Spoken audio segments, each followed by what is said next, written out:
Is it ever good to be back home and back inside Safeco Field? The Mariners have been gone for a long time. A very successful 6-3 road trip. It started in the Bronx and went on to Cleveland and finished in Anaheim. And the Mariners looking to bring some of that momentum here tonight back to beautiful Safeco Field, where the roof is open, some cooler temperatures, but we are all set to play ball. As Mike, we take a look at the starting lineup from A.J. Hinch. And everything starts with Jose Altuve. You look at Altuve at .316 average. He leads the club in stolen bases with 9. Colby Rasmus has been hot. Look over his last 4 games. .313 average with 4 home runs. He has 7 total on the year for him. And then Luis Valbuena, number 8 hitter. Doesn't look like much, but we know over the course of the last few years he has hurt the Mariners. Walker off to a good start. 1-0 record.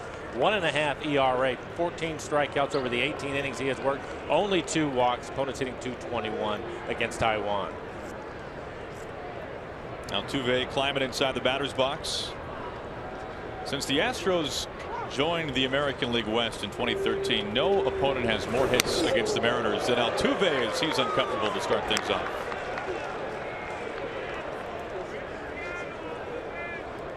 First fastball from Taiwan at 95 miles an hour. For Taiwan, his average fastball is right around 94.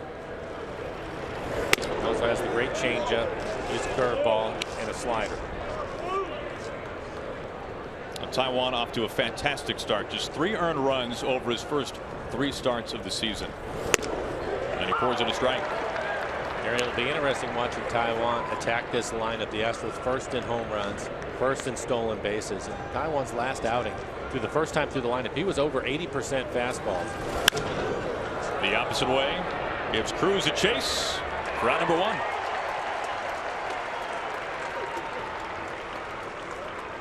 Take a look at the rest of the defense. Brought to you by American Family Insurance. So you just saw Nelson Cruz, the DH the last few days, back in right field. Adam Lynn will get the start at first base, and Chris Iannetta will do the catching. He will certainly be tested throughout this series. Again, the Astros first in stolen bases. Take a look at what Taiwan did on Wednesday against the Indians. Pitched well. 6 innings, 3 hits. Did not give up an earned run, had 6 strikeouts. He did have to throw 110 pitches. That was a career high. Broken back pop-up. And an easy out number 2. A.J. Hinch last year made a strong bid to be American League Manager of the Year. Was beat out by his in-state rival Jeff Bannister.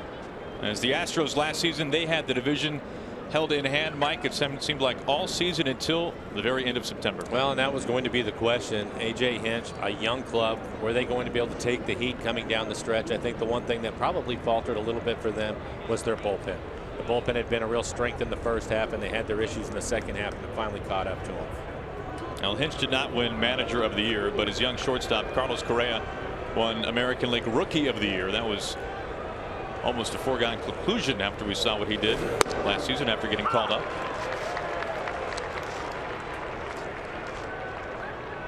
Correa off to a nice start, batting few ticks beneath 300, 3 home runs, 7 RBIs. Taiwan ahead 0-2. That's something that he has done often and early this year. Yeah, and it'll be important, especially against the Astros. They strike out more than any team, and if he can get ahead of them, then he can throw some pitches off the plate, get him to chase. Taiwan so far, just 1 breaking ball. It was the curveball to get the 2nd strike in this at bat. That's his best fastball so far at 97, so he's feeling pretty good today.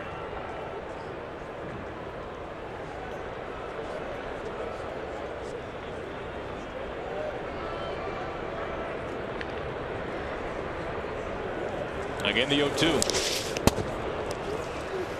Seems like in the last start or 2 from Taiwan, we've seen him almost hold back on that velocity a little bit. He's had that 97 in his final inning, his final couple of batters faced. Interesting to see him come out this hot so early on here tonight. Well, I think he realizes with the Astros, they're a club, they like to hit the fastball, so he wants to give him the best one, and that was a great changeup right there. 3 up, 3 down. He strikes out Correa to end the top of the first. They go to the home half. It'll be Aoki, Smith, and Cano. As we go to the bottom of the first, the Mariners back home for the first time in a long time. It's game 1 with the Astros.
Well, the Mariners facing an old friend in Doug Fister, a former 7th-round draft pick by the Mariners back in 2006. Very familiar home. He's pitched a lot of games here inside Safeco Field as we take a look at the starting lineups. Mike, for Scott Service. And the Mariners third in the American League in home runs. Smith yesterday, Seager, and Martin all with home runs. You can see what Nelson Cruz has done against Fister at .348 batting average with a home run. There are a number of hitters in this Mariners lineup who have never faced Fister. Aoki is one of them.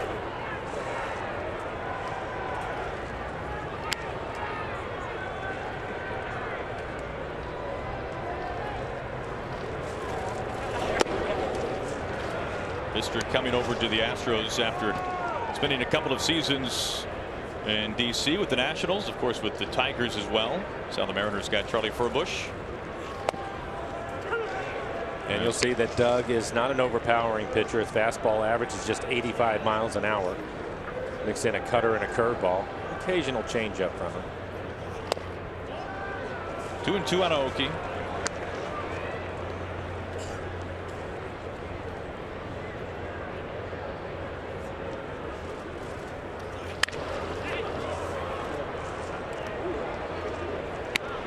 And for Doug Fister this year, this will be his 4th start, a 1-2 record, high ERA, 5.94 ERA for him, 9 strikeouts over 16 2/3, 4 walks.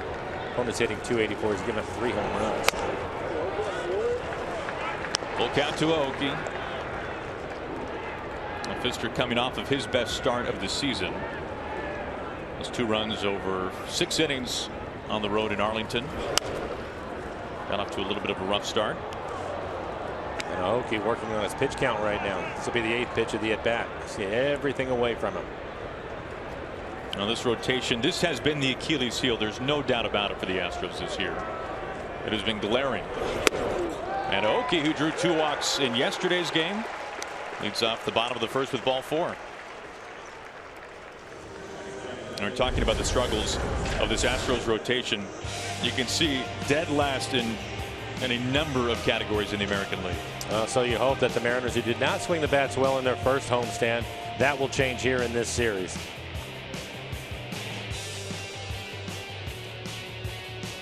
Those numbers for pitching overall, the rotation has been really a mess so far this year.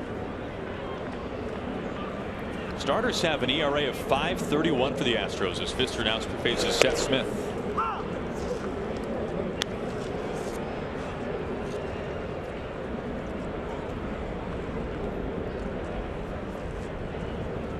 And the Astros have the shift on. Smith hitting. Now, when the latest shift results came out over the weekend, Mike. Yeah. No team, and this isn't a big surprise, no team had shifted more in baseball this year than the Astros, and that has been a trend that carries on for the last year or 2 even. Probably the last couple of years, I think you're right. 2 Altuve. Correa over to first. He's on a double play, wipes away that leadoff walk. Take a look at the defense for the Astros. They are 14th in the American League in defense. Defense brought to you by American Family Insurance. Gomez can cover a lot of ground in the outfield. In fact, all the outfielders can. All of them can play center field. You just saw Jose Altuve start that double play. Tyler White, the first baseman, the rookie. 3 errors on the year for him. Eric Kratz, you can see the catcher, backup catcher for the Astros. Pretty good defensive catcher. We'll see if the Mariners want to test his arm. Fister now facing Cano. Robinson has very good numbers against Doug Fister over the course of his career. It's a .300 hitter with a homer against Fister. In fact, Robbie so far this season, you can see his numbers overall. His numbers against right-handers have been very good, just south of .310. Gobbled up by Altuve. Fister had the leadoff walk, but a double play and then a routine ground ball out, and the side sat down in order. We're through an inning of play here from Safeco Field. Both sides scoreless.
Seattle Mariners baseball on Root Sports is brought to you by your local Ford stores. By Safeco Insurance, find a local agent at safeco.com. By the Emerald Queen Casino, presenting star of Mike and Molly, Billy Gardell, May 14th. Tickets at emeraldqueen.com. And by T-Mobile, get major league coverage. T-Mobile has doubled its 4G LTE in the last year, so good news there. Beautiful night. Barry coming in. Mariners and the Astros scoreless as we start the top of the second inning. It'll be Colby Rasmus. Well, there are few swinging a hotter bat right now in baseball than this guy. Just named the American League Player of the Week, which has been a bit of a trend for Astros players so far this year. First time in American League history that one team has recorded the American League Player of the Week in each of the first 3 weeks of the season. And talking to a few scouts about Rasmus, he is not missing many fastballs right now. Mariners have the shift on with him expecting him to pull it on the ground. Martin, the center fielder, you can see shading towards right center. And Taijuan doing basically the same thing he did at Cleveland, and that's throwing a lot of fastballs early. In the first inning, we saw one curveball, one slider, everything else fastballs.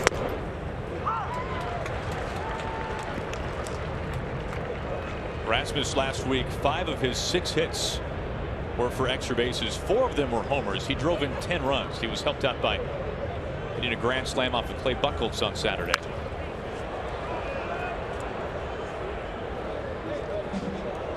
It was Rasmus with a 9th inning home run yesterday, or last night rather, against the Red Sox, which forced the extra innings, which ended up being 12 innings for the Astros, a 5-hour ball game.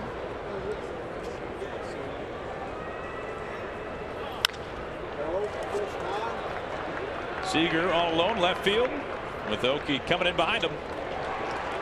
And there's out number 1.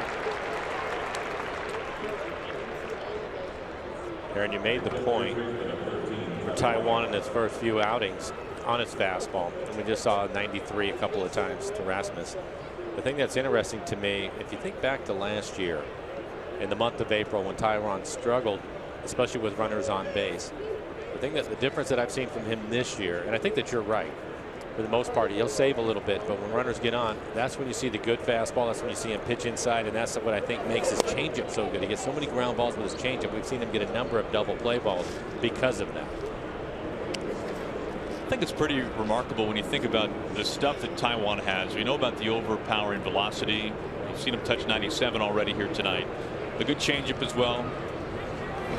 Trying to turn that cutter into a slider. It could be really easy for a young man, 23 years old, built like Taijuan with the stuff that he has, to go up there and just try to strike everybody out. Right. And we're seeing the maturation process of Taijuan Walker, realizing that changeup can be such an equalizer when it comes to ground balls, especially double plays. And Mel Stottlemyre Jr. has to be awfully happy because the next step for Taijuan this season, it seems like at least, is getting deeper in games and making those 110 pitches take him into the 7th or even the 8th. No, I think you're right. And I think if you look at him, ends up walking White right here. But I think if you look at him, and that's one of the things that he did last year. He does such a good job with his changeup, but I think his curveball is also a really good pitch for him to help him out and get out of trouble. And it's against right-handers. It's going to be a lot of fun to watch him when he really gets a feel for the slider. Very rare walk on 4 pitches to White. Only the 3rd walk this year given out from Taijuan. Here comes the triples machine, Mike. Evan Gattis, 11 triples last year. Some things cannot be explained. He runs well.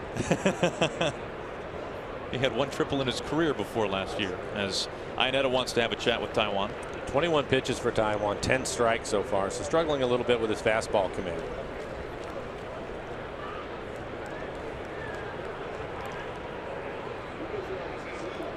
Gattis began the season on the disabled list, activated on the 12th. Had hernia surgery in February.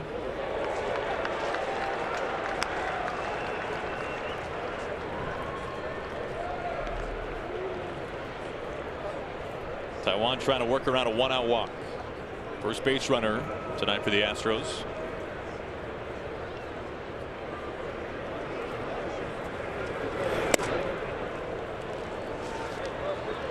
Gaddis last year was exclusively a designated hitter for A.J. Hinch. Hinch has come out this year and said that he wants Gaddis to catch a little bit. That is a priority. He wants to get some more versatility out of a DH spot. Having Gaddis be able to play a position as well. The opposite way and through. White will hold up at second base. So with one out, the Astros have him at first and second. Saturday it is Nelson Cruz Boomstick bobblehead night, free to the first 20,000 fans thanks to Root Sports. Be advised, a new 7:10 start time, so make note of that. Make sure to arrive early and be on hand for this fantastic collectible. Head on over to mariners.com for tickets.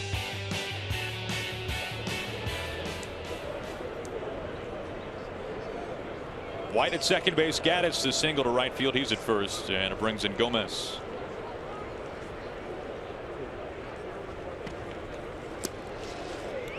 First pitch curveball that time from Taiwan. Is that when we see him use that pitch the most? Starting hitters off. I think that he will, especially with runners in scoring position, just trying to steal a strike, and he'll throw two different curveballs. He'll throw that one right there, which he missed with, but he also has one that he throws a little bit harder that he's going to bounce, trying to get him to chase later in the count. Clobbered left field. Naoki looking up, and this is just wide. And that was it again, the curveball right there, trying to steal a strike.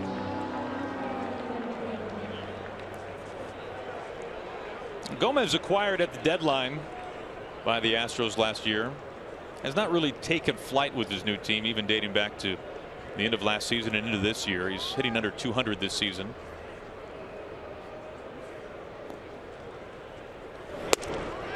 He has some power, and he can certainly run. So if Taiwan wants to get a double play here, he's going to have to hit it firmly to one of the infielders to turn it over. Taiwan gets ahead 1-2.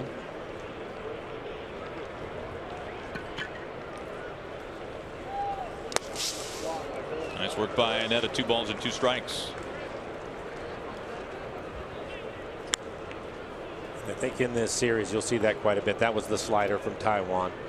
And again, if you can get ahead of the hitters 0-2, 1-2, you can probably waste a couple of pitches off the plate away and see if they'll chase it.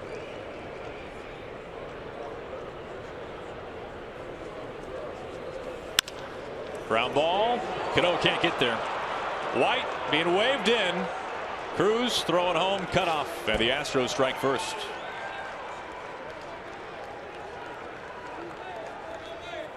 Gomez just his second RBI in this young season. And with one out, the Astros have a run in. So a couple of right-handed hitters hitting the ball the other way. First it was Gaddis, and now Gomez hitting the ball the other way. Talked about the Astros hitting a lot of home runs. An area where they struggle is just out of the reach of Cano. Is hitting with runners in scoring position. Coming into the game hitting just 180 as a team. And that marked last in all of baseball. Just a few percentage points lower than the Twins, off to a very rough start. So runners stay at first and second base after White scores, and it brings in Valbuena. This is certainly a familiar opponent in many ways for Taijuan Walker. This is his 9th career start against the Astros. Nearly a quarter of his starts have come against Houston.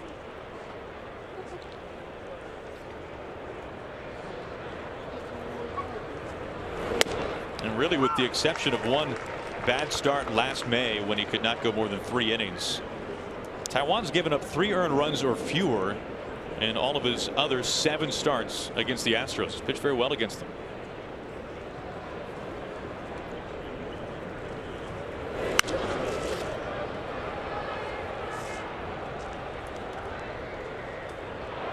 It was at Minute Maid Park in Houston where Taijuan Walker made his major league debut.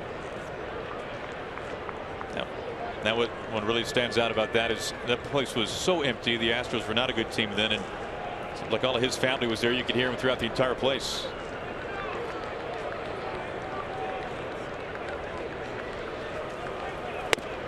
Big swing and a miss. Burns it past him at 96. First punch out for taking the second punch out for Taiwan. And we'll take a look at a good fastball. Just challenges him with it. Taijuan just 10 pitches in the first inning. So far 23 here in this inning. See the late swing by Balbuena.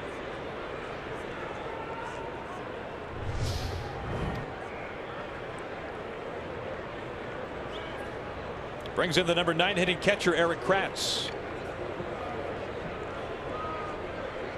2 outs and 2 on. Soft roller. Foul ball to Seager.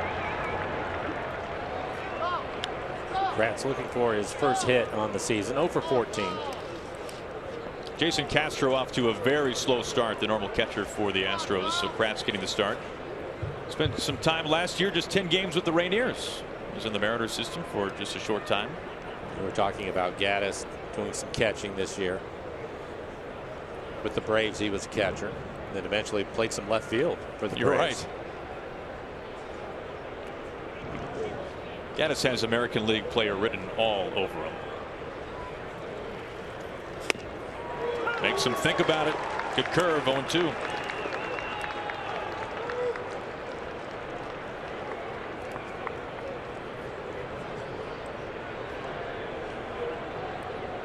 Now this is the first batter of the second inning that Taijuan has gone first pitch strike to, so that can probably help to explain that pitch count.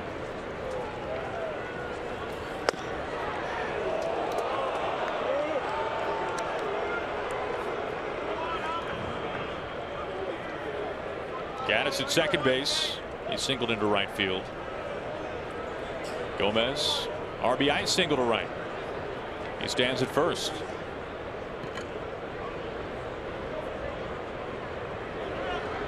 Time call. Quinn Wolcott is our home plate umpire. Joined the major league staff back in 2014. Lives in Tacoma. Some local roots on this umpiring crew. Went to Emerald Ridge High School.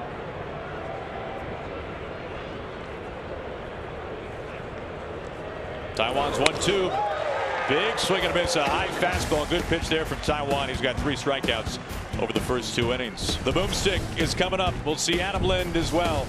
And then Kyle Seager. We go to the bottom of the second. Mariners down by a run.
The second inning, the Astros strike first. They lead 1-0 as we take a look at the Mariners calendar, brought to you by Sleep Train. It's good to be back home.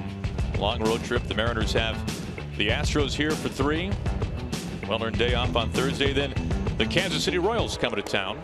If not for the White Sox, the Royals would be in first place in the Central. Nelson Cruz leading things off, facing Pfister.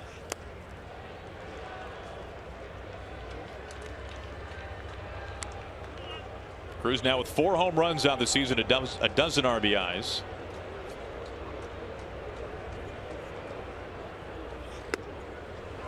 He's got good numbers lifetime against Pfister, a .308 hitter.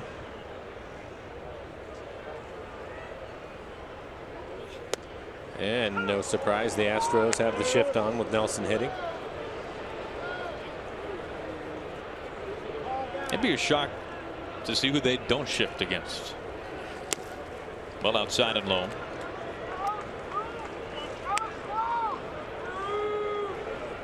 It'll be interesting to see what they do with Adam Lind, who's waiting on deck. Adam basically has hit the ball the other way and up the middle of the field. Hasn't pulled it much so far this year. Leadoff walk, second walk given out tonight by Pfister. We can take a look at the percentage of plate appearances with shifts involved, and as we were mentioning earlier, the Astros leading baseball, and Mike, by a pretty healthy margin over another organization that you think of as being more saberly advanced in Tampa Bay. Yeah, Mariners working their way up the list, and they will put the shift on with Adam hitting.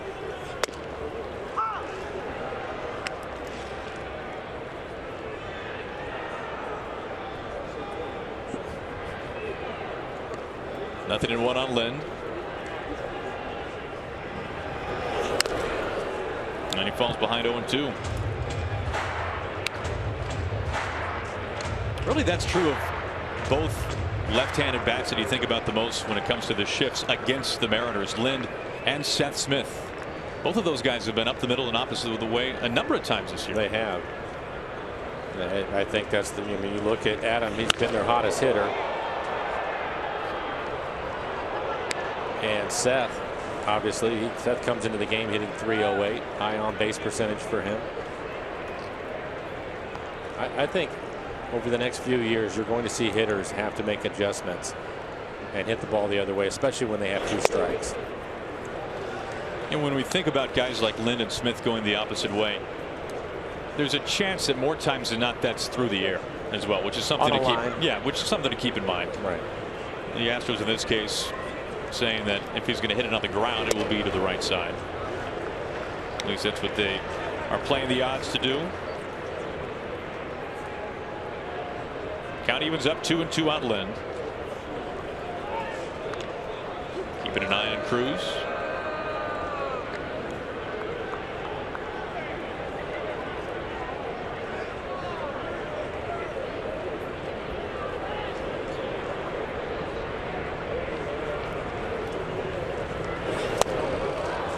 Lind down on strikes. Good pitch there from Pfister.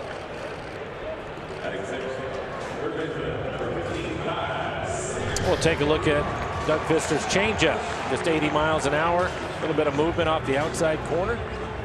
Well located changeup. Not a pitch that he'll throw a lot. No. For Doug, again, his fastball averages 85. He'll mix in his cutter. Off speed pitch, he likes to throw his curveball more than his changeup. Now faces Kyle Seager, sitting on 99 career home runs. Hit one yesterday. In fact, of the third of the hits for Kyle this year have been homers. Well, we were talking about it yesterday with Kyle, and he's gone back to the toe tap. He had the big leg kick to start the year, and it was causing him to drift forward. Trying to go the other way. That is the third time that I can think of where Kyle, with the shift on, has hit a line drive right at the third baseman for an out. He did it yesterday. Again, they have the shift on it. Kyle doing the right thing. Ball running away from him. He hits it, and it is just about right at Valbuena, the only one standing on the left side of the diamond. Do you want to say BABIP, Mike, or should I? I'll handle the BABIP. Yeah. Okay. Well, there it is. Yeah. Enough said. Yeah, I think Kyle is. I don't know where it's at now, but it was right around 150 at one point. So you have to believe that those things are going to change for him, and he'll start to get a little more luck. 69-mile-an-hour curve. That's would have been a narrative for the Mariners overall this year. Entering that series against the Angels, the Mariners had the lowest batting average and balls in play in baseball. The opposite way to Springer, charging, shoelace catch. And another one robbed. So Cruz, the leadoff walk, is left stranded. A couple of fine plays defensively. First Valbuena, and now George Springer taking it off the turf. We go to the third. 1-0 Astros.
Seattle Mariners baseball on Root Sports is brought to you by Safeco Insurance. Find a local agent at safeco.com. By BNSF Railway, sponsor of the BNSF Blast. And by Shag, where your friends live. A beautiful, albeit slightly chilly night here from downtown Seattle as Jose Altuve leads off.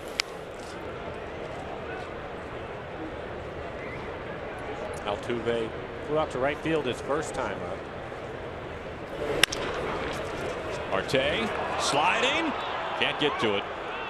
Rolls into center. Altuve taken into second base. The tag, Cano's got him.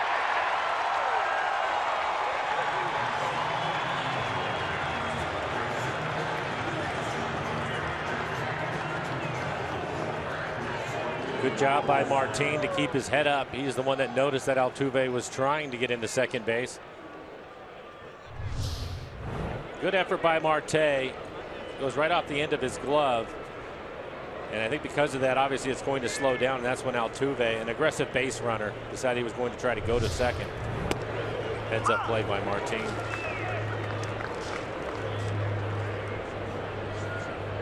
One out, it brings in George Springer.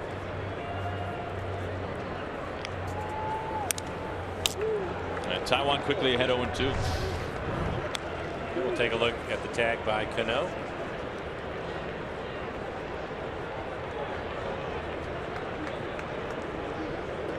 That slide, even if Cano had missed him the first time, he wasn't going to be able to hang on to the bag.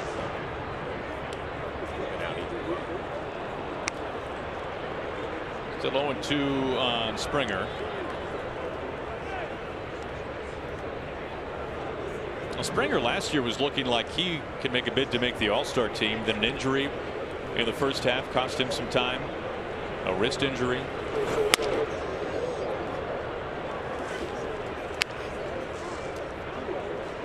Fantastic athlete, a former first-round draft pick out of UConn. Now 26 years old.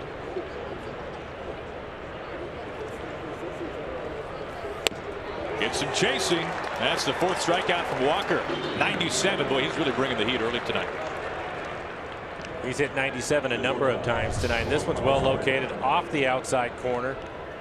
We talked about that. If you can get ahead of the Astros, they strike out more than any other club. You can expand the zone. You don't have to throw them a strike. They'll help you out and chase some pitches.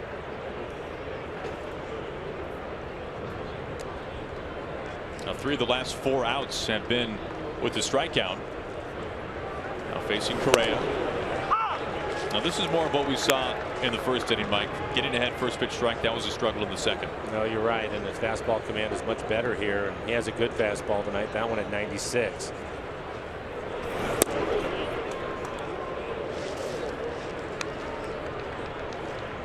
And you can see his fastball percentage, 76%. Again, repeating what he did against the Cleveland Indians.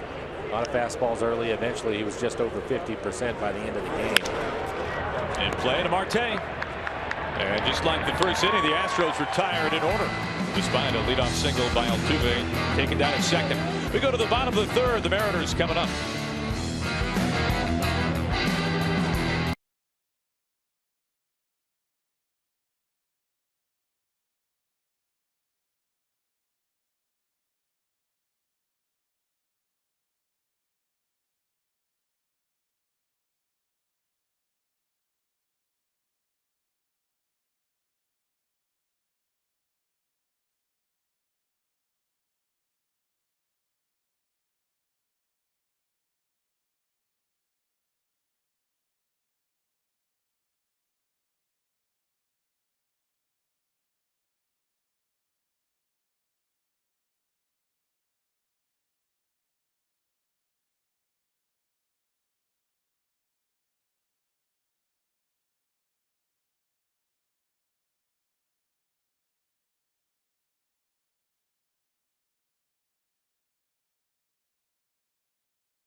Leonys Martin gets his first at bat of the night facing Pfister.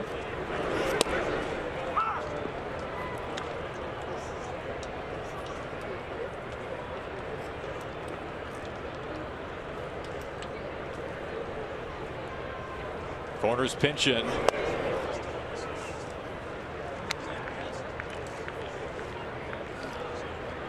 No, Mike, for a guy who can bunt his way aboard, we've seen a pretty nice amount of pop. And on cue. Very nice, Aaron. There it is. Home run number 4 for Martin. And we are all tied up. Congratulations on that call, Aaron. First day over on this side, and you nailed it. Very Mike, nice. The things that I know that no one else knows. I know this. The list is long. I know this for Martin. That's his 4th home run of the year, and he's tied up the ball game. I thought this had a chance to hit the cafe. We'll take a look at it. Looks like a changeup, and it is 81 miles an hour, right in the middle of the plate. Towering home run to right. Let me tell you what I know about Ketel Marte. Another look at the swing. Yeah, right, catches it right out front, barrels it up.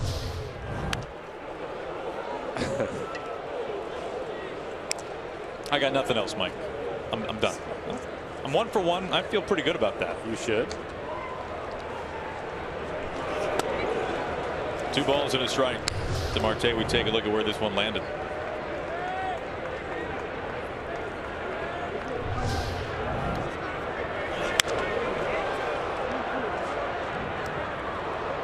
You think about last year for Leonys, injuries, well, namely the hamate bone, lost the job to Delano DeShields.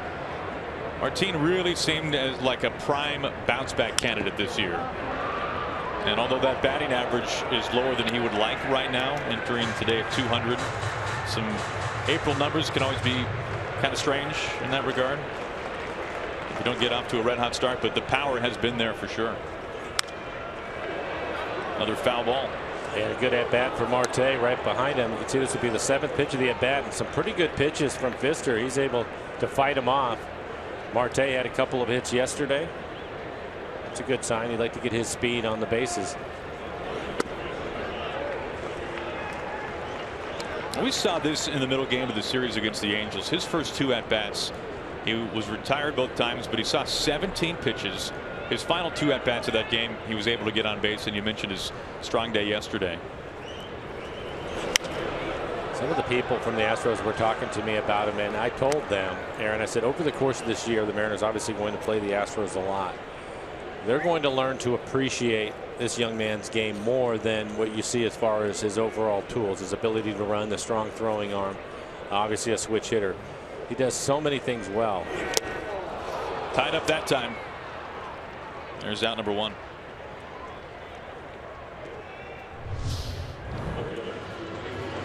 Another look at the swing by Martin. Again, a changeup, 81 miles an hour.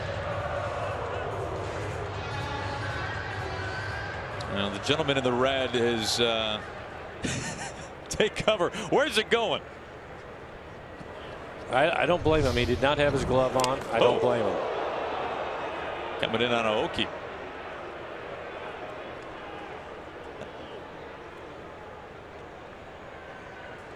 I would do the same thing.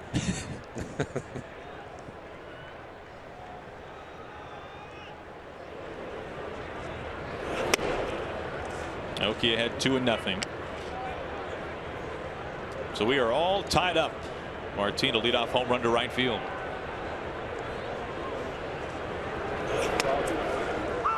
It's funny for Aoki. He drew only 2 walks entering yesterday's game, and then yesterday he took 2 walks, and then he walked in his first plate appearance here tonight. Well, again, Aaron, early in the season, and you have to believe that he's going to get to the point to where he normally is, and he's a career .353 on base percentage. So eventually he was going to start getting his walks, and he'll probably would start picking up a few more hits. Just like in his first plate appearance, runs the count full. By the way, I think it's now 3 games in a row for him to have somebody throw a fastball at his legs and hit it up on the ground. Happened twice in Anaheim and now in this at bat. Ball 4 again. Third walk from Pfister. We'll take a glance at our CenturyLink What's Next. The reigning American League Cy Young Award winner Dallas Keuchel making his 5th start. He'll be going up against Nathan Carnes. Carnes looking to get a little deeper into tomorrow night's game. We saw him go a season high 5 1/3 innings in his most recent start in Cleveland, but stretching that pitch count out a little bit, taking it into the at least complete 6 innings or even into the 7 seems like the next step. And you're right, Aaron. And I think if you look at his stuff, you have to like what he brings. He has a good fastball. I really like his curveball a lot. I think at times he just gets caught up trying to pitch off the edges of the plate, and that's usually when you start to see his pitch count climb up, falling behind. Again, the Astros have the shift on with Seth hitting. Seth hit into the shift his first time up. It was a double play for the Astros.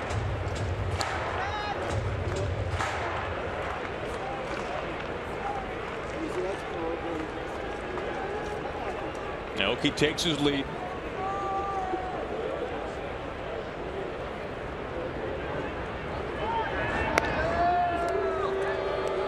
Think about Doug Pfister and the time that he spent here with the Mariners. He started nearly 60 games in a Mariners uniform. In fact, he has made more starts on the Safeco Field mound than any other in baseball.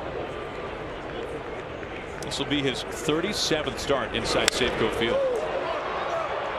Rasmus for out number 2.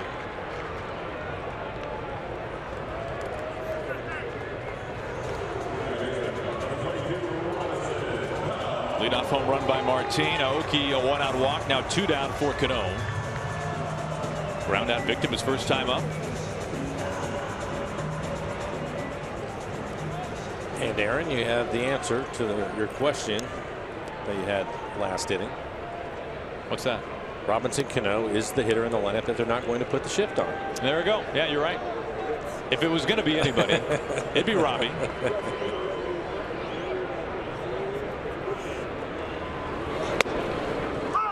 Now, something bizarre with Cano. We saw him go 0 for 5 in yesterday's ball game, which makes you think, when's the last time? How many times has Cano gone 0 for 5? Well, that was only the 5th time that he'd got hitless in 5 at-bats in a Mariners uniform. And the bizarre thing, the Mariners are 5-0 in those 5 games, which you just can't explain.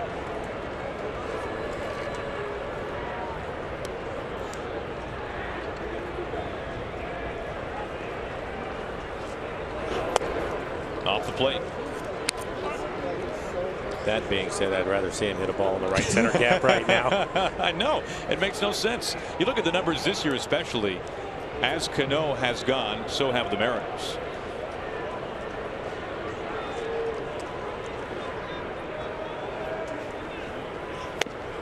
Two balls and a strike.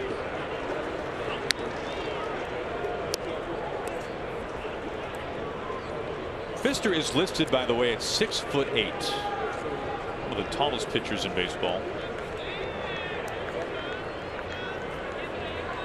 Grew up almost smack dab in the middle of California. And Robbie had now 3-1.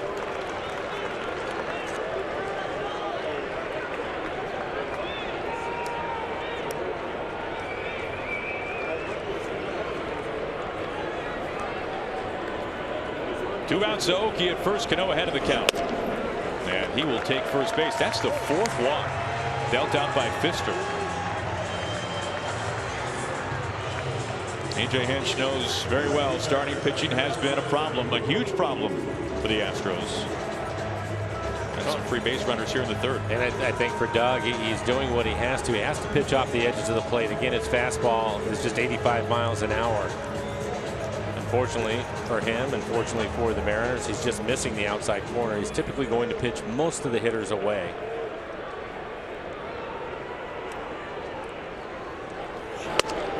Really, if you compare and contrast Pfister and Walker, mid-90s versus what we've seen here, mid-80s, the margin of error is the biggest difference. Taiwan's got a bigger margin, and Pfister has close to none. Tight to the line, Valbuena. Altuve at second base. And that'll be it. The Mariners do get a run, though. Martin, the leadoff homer, into right field and through 3. We're all tied up.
fit with a pair of Mariners socks when you head to Safeco Field this Sunday at 1:10. They're free to all kids as part of Aquafina Little League Day at the ballpark.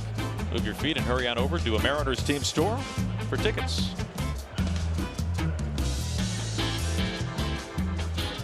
A little cool here tonight from inside Safeco Field. Our first pitch temperature 56 degrees. Mike, when you think about the Astros, really tough in terms of the way things were scheduled. Last night they played Sunday Night Baseball for the first time since opening day 2013, their first game as an American League team. And they played the Texas Rangers. And it just so happened that it was getaway day for the Astros. And by now, probably many have heard that they did not arrive in Seattle until 4 a.m. and get to the hotel by 4:30. What is that like when you're now digging inside the batter's box? It's obviously a cooler evening, and now you got a guy up on the mound that will just touch 96. It's uncomfortable. It really is. I think, though, because a lot of people are assuming that they're going to be tired today because of how long the game was yesterday and the long flight to get here to Seattle. I always felt as a player, as Rasmus going to hit into the shift, I always felt as a player it was that second day that you really feel it. You're excited, new town. The next day, I think, is when guys are going to feel it a little bit more. So hopefully the Mariners take advantage of that. The Mariners experienced something pretty similar 2 years ago. The Mariners had a game washed out in New York, which was made up later in the season. So we flew to New York for one game. It happened to be a night game to make up that rainout, and then flew overnight into Houston. And we did not arrive at the hotel in downtown Houston until almost 6 a.m. In fact, it was so late or early in the morning, depending on how you look at it, that the hotel had a breakfast buffet laid out for us, which was very nice of them. And most guys just took the to-go boxes, loaded up some bacon and eggs, and went back to the room. Nothing to chew on Tyler White. So the Mariners know what that's like.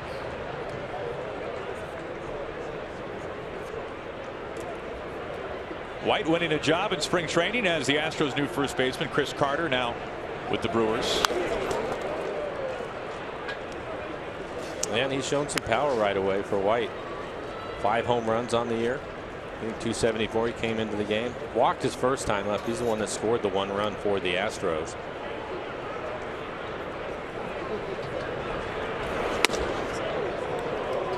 Just missing. A little high. Now we mentioned how the Astros have won American League Player of the Week each of the first 3 weeks of the season, and White was the first of the trio. Right back to Taiwan.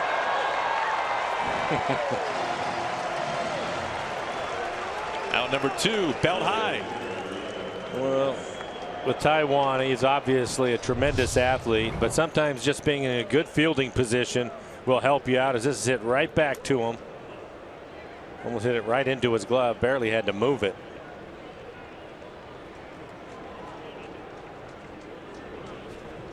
Don't blink. 2 outs for Gaddis.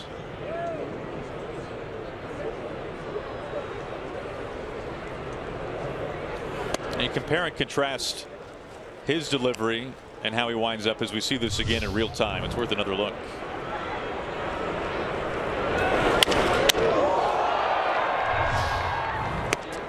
A guy like Jared Weaver, that hits Weaver in the ribs with the way he falls off the mound. That's not every guy in baseball is as squared up as Taiwan was right there. There are some relievers that may hit him in the back. They get so turned around, falling off the mound.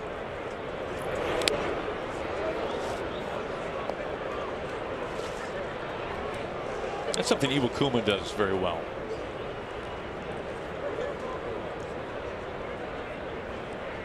Two balls and a strike to Gaddis. Bottom shelf, 2-2.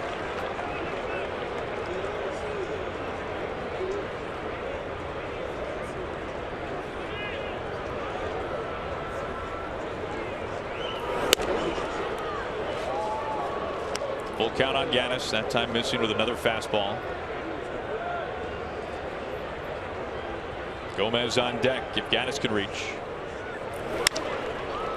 Twisting the opposite way. Cruz sliding, can't make the catch. Gets behind him. Martin will have to pick it up. Gaddis had about 11 of those last year that resulted in triples. That must have been the case. And we'll take a look at it. Both of his hits going the other way. This is the fastball, 97 in on his hands. Jams him a little bit. Nelson trying to make the play. He was almost there. But unfortunately, it didn't hit the end of his glove or hit his body. So a single turns into a double. So the Astros again with the runner in scoring position with 2 outs. So far 1 for 3 in that category tonight. Again, they'd struggled with that over the course of the season so far, hitting just 180 as a team, runners in scoring position. The Astros entering tonight lead the American League in extra base hits. That's their first here tonight. And not exactly a ball off the bat that screamed double, that's for sure. Go ahead run in scoring position with 2 outs.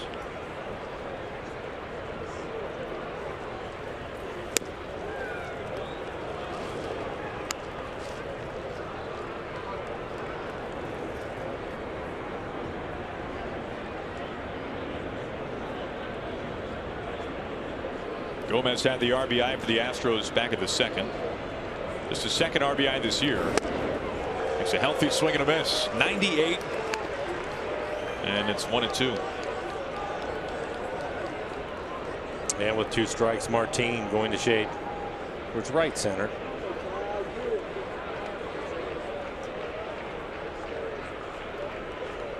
Taiwan trying to work around a 2-out double.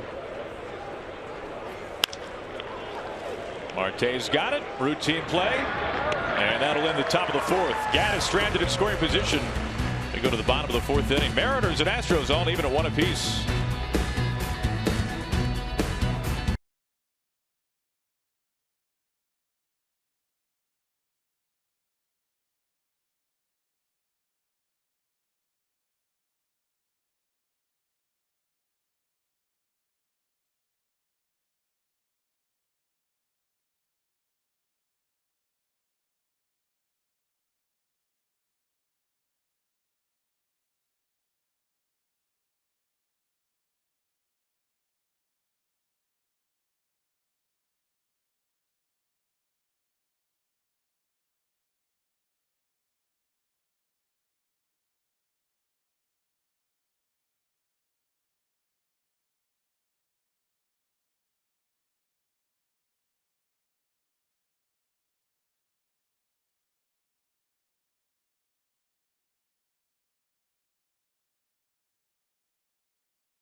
The Mariners' lone run so far tonight coming off the bat of Leonys Martin as we take a look at our Columbia Bank difference of the game. And Mike, this was crushed.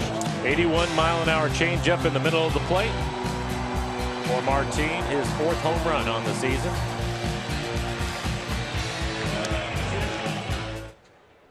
Adam Lynn leads things off and pops up the first pitch. This will go to Altuve for out number 1. One thing that Doug Fister hardly ever does is walk hitters. Really, you can say the same thing about both starting pitchers here tonight. Taijuan Walker as well. But Fister's had a hard time with ball 4 this evening. He's walked 4 batters already. You can take a look. Active leaders, if you set the minimum at 100 starts, the lowest career walk percentage, Iwakuma right there in the mix. He's never been off to as good of a start as any pitcher this year in baseball. Fister has walked 4 tonight. This is just the 3rd time since 2013 he's walked 4 batters in a game. In fact, he's 1 walk shy of a career high.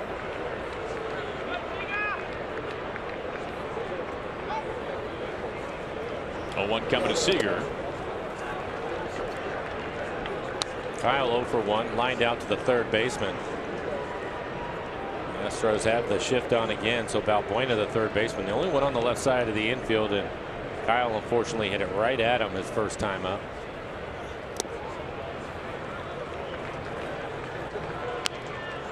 And we're talking about batting average of balls in play. You look at where he is right now to begin the season, under $120, 118. That's the worst in Major League Baseball, or I should say the lowest. His career average is 284. And then when you look at numbers like this, you figure that, well, things will definitely turn around if he didn't know it already. Well, it just tells you how much bad luck he's hitting into. Smashed high right field. Springer, track, wall, gone.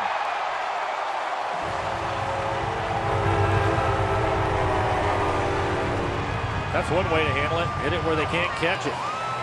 Kyle now is homered in back-to-back games. Again, homered in the first inning yesterday on a curveball. This time it's going to be on a fastball in the middle of the plate.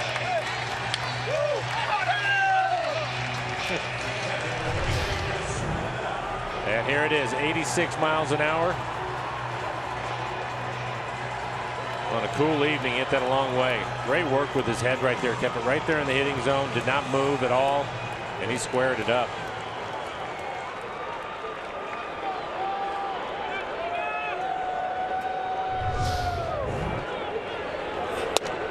First pitch strike to Iannetta. No hugs all around for Kyle Seager. Career home run number 100. Hopefully he'll find a way to get that ball back.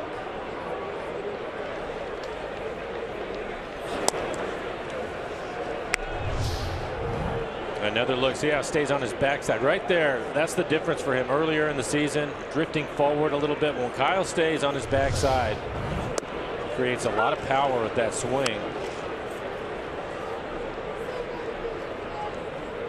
And on a cool evening, he hit that ball a long way. That was hammered.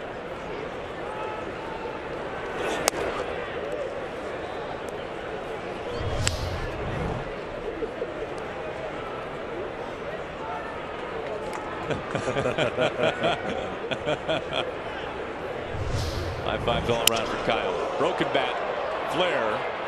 Gomez covering a lot of ground for a two-handed squeeze.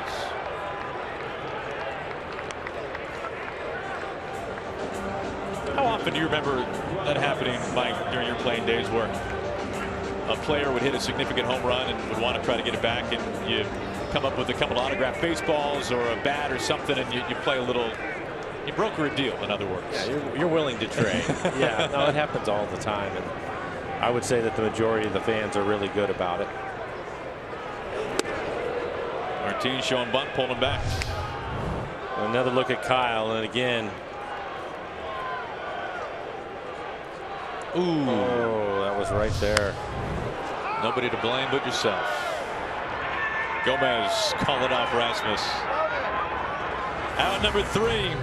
So Fisker retires 3 of the 4, but Seager takes him deep, and the Mariners lead it 2-1.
Leonis Martin left the yard first. Kyle Seager left it second, and that was his 100th for his career. Congratulations to Kyle Seager. It gives the Mariners a 2-1 lead.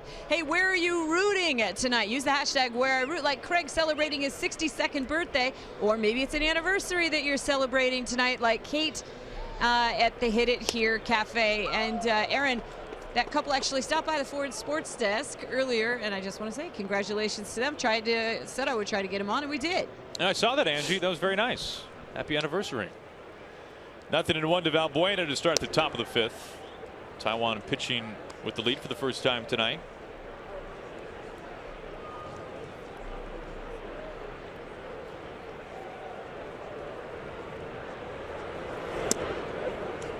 And Walker falls behind 2-1.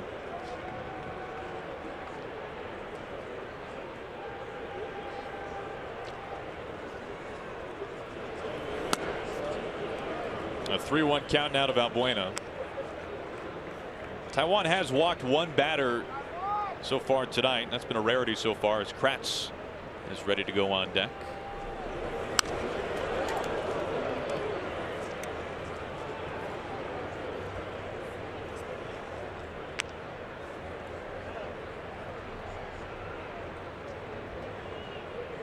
Taiwan facing batters 8, 9, and 1. He'll see Altuve here in the top of the fifth.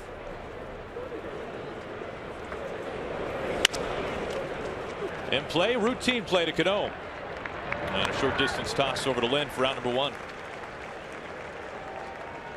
I'll be sure to stick around after the game for Mariners post game presented by Delta Airlines. Be sure to hear from Scott Service along with Taiwan Walker. Leonis Martin hitting his 4th home run earlier tonight. That tied the game up. Then Seager's home run out to right center field has given us a 2-1 lead. And that was also Kyle's 4th home run.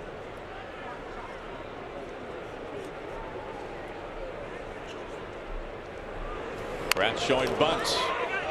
Walker called up by Seager. He's got no throw. Yeah, and that's a situation for Taiwan. He's such a good athlete and wanted to make the play, but I think because he cuts in front of Kyle, his footwork get out of sync. Yep, it does. You can see him slowing up right there, and then Kyle wasn't able to get the handle on it. Did the right thing, decided not to throw it.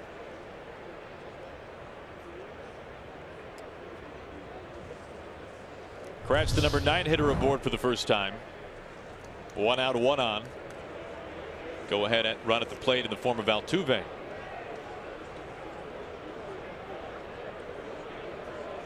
Altuve singled back in the 3rd. He tried to stretch it to a double, was thrown out at second base.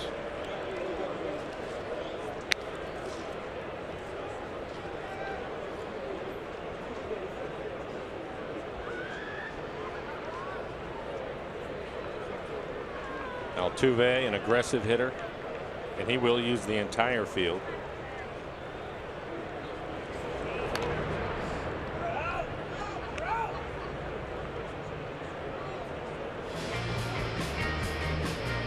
Take a look at his first pitch swinging percentages year by year. So this year not quite what he's seen from him in the past. Over 40% last year, hitting 4 1/4. Socked into left field, and it drops it fair into the corner. Oki have to track it down. Kratz get to the stop sign at 3rd base. Altuve stands up at 2nd.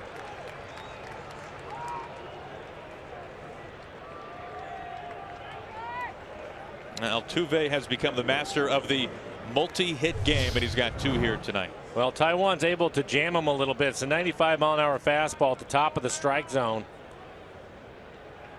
Probably ends up breaking his bat. But the other thing that's amazing with this, Aaron, is not that he swings a lot. The percentages are high, and you said they're down, but how about the averages? It's incredible. It really is.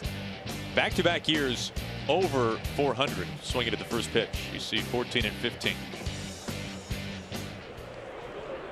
So Taiwan working out of a jam here. 1 out, 2 in scoring position, now facing Springer.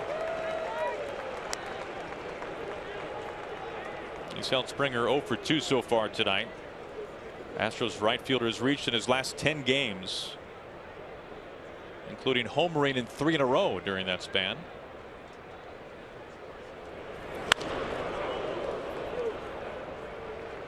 And Springer is a young player, Mike, that when we first saw him break in with the Astros, he was swinging full force at everything. It seems like, especially starting last year, he started to really get a better feel for the strike zone. Well, I think it's that, and it was just a matter of time. You don't want to do it with a young player. You turn them loose, let them go play, and then eventually you start to give them ideas and suggestions. I mean, he used to swing so hard, he'd end up on one knee all the time, and he doesn't do it as often anymore. He still will from time to time, but he's much more controlled at the plate, along with what you were talking about, Aaron, having an idea of the strike zone.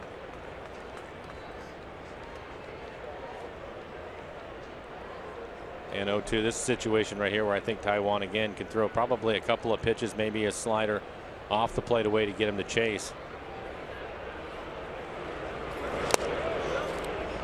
Decided to go with a changeup. Are you noticing that transition for Taijuan, the cutter morphing into the slider? He's thrown a couple of them tonight. I like it better when you see it at 87, 88. When it's at 90, 91, he's overthrowing it. And as he's talked about, throwing it through the break. And tonight we've seen 87, 88 a number of times. And Netta keeps it in front of him. When it's 90, 91, that's the cutter. That's the cutter. You don't have the depth. You don't have the depth, right? And the break is small. It's late. And it can cause some problems in its own, but I think a slider would be a better pitch for him, especially when he has a night like he is tonight where he's topped out at 98, hit 97 a number of times. For a hitter, that's a difficult pitch to lay off of. If he can start it on the plate away and have it run into the left-hand hitter's batter's box, he's going to get a lot of hitters chasing that because you have to cheat to catch up to his fastball. Tough to lay off of it. So he's getting better with it.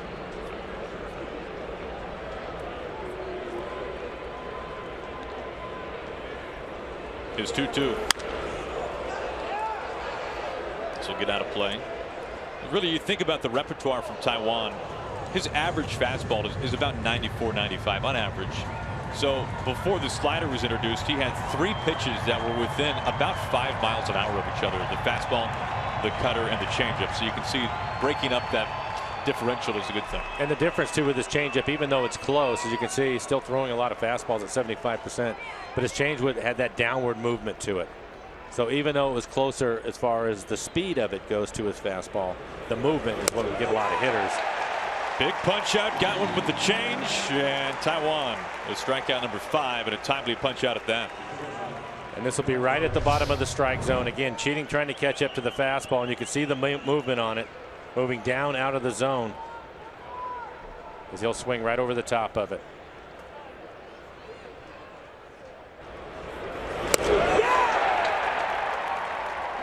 He struck out Springer with the 97-mile-an-hour fastball in the 3rd. This time the changeup in the 5th.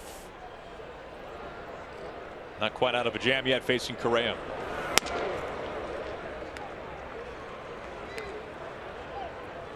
And I think for Taijuan, especially when he's having a night like this where his arm feels good, obviously, this with that fastball at 97, you still notice it with your eyes as a hitter. It opens up all the other pitches for him, even though he missed with it.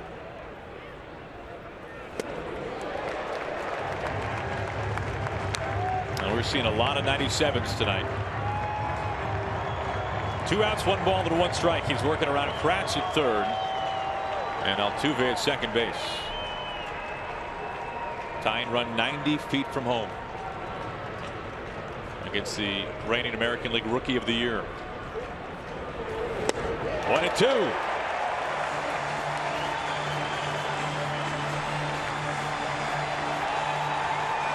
Well located changeup again.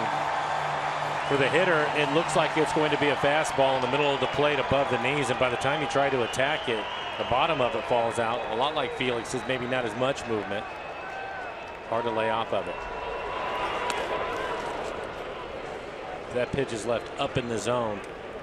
That's when you have some problems, but Taijuan's done a really good job of keeping it down. This matchup, this battle right here is such a good peek into the future, how young this game is. Taijuan 23 years old, Correa 21 years old. This is a battle we're going to be seeing for years to come. Taijuan's 2-2, spoiled foul. The youth movement in baseball is incredible right now, and we have the pleasure, or in some ways the misfortune, depending on which opponents you're talking about, to see so many of them here in the American League West.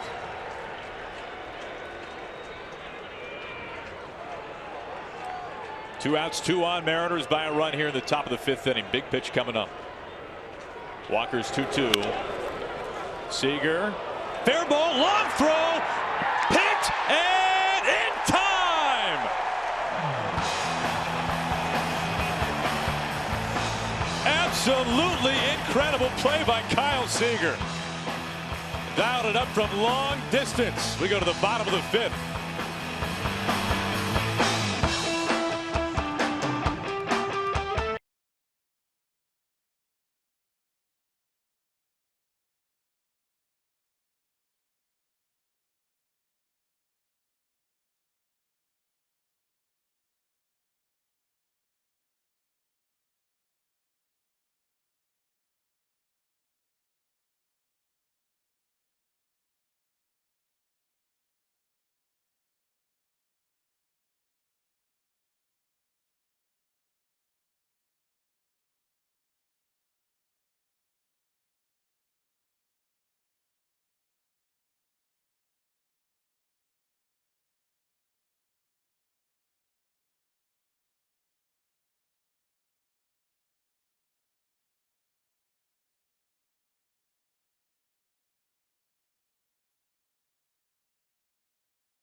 Pfister warmed up and ready to go so quickly. We will show you the replay of that spectacular play by Kyle Seager after Pfister faces Marte.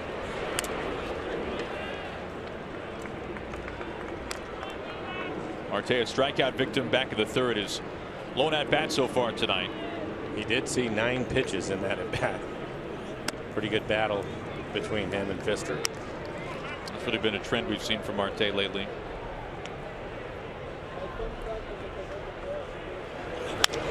The opposite way for a base hit. Now, Mike, let's take a look at the Big Fish Casino big catch. This was spectacular. It really was, and we talk about clutch hitting all the time, but sometimes you need your defense to step up for you. And Taijuan trying to pitch out of a jam, 1-run lead. Correa can get down the line in pretty good shape, and that's exactly where this ball is. First of all, it's a tough hop, and Kyle able to smother it, gets rid of it quickly, and he's going to bounce this on purpose. Wants to give Adam Lind a long hop at first so he can handle it. He is clearly out. Kyle aware of who's running. Just a great play all the way around. There aren't many third basemen that's going to make that play. You think about how he threw that ball. I mean, his feet were in cement. Well, watch how quickly he sets him. I mean, his momentum's going out of bounds. Sometimes you'll slip on the grass, but that's not the case there. And again, the long hop is by design. You're not able to get a lot on the throw, and that's the reason why Kyle was able to get the one hop. And we'll take a look at Taijuan Walker. Yep. It helps to have a Gold Glover over there.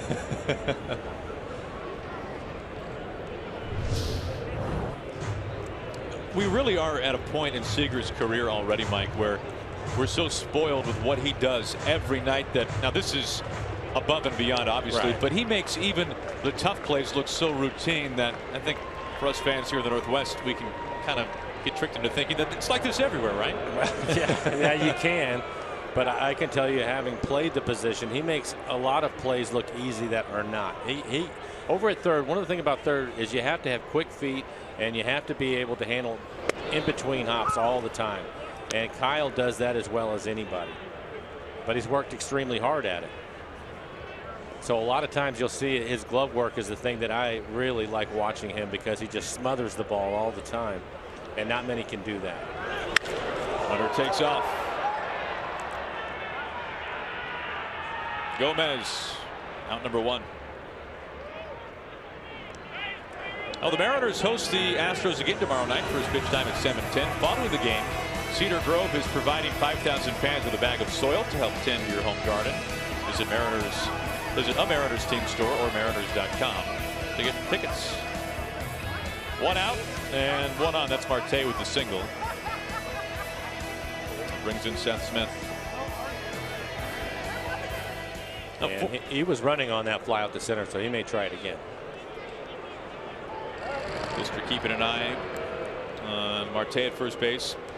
Think about former Mariners infield coach Chris Woodward, now the third base coach for the Dodgers. Woody said last year that Kyle Seager has the most accurate arm of any player he'd ever seen. When he said that, you have to follow up and say, come on, you've ever seen? And he was adamant on it. And he brought up the point. Think about all the different positions we see Kyle throwing from. Foul territory this time, charging. He loves that play when he comes down the line on a bunt attempt, for example.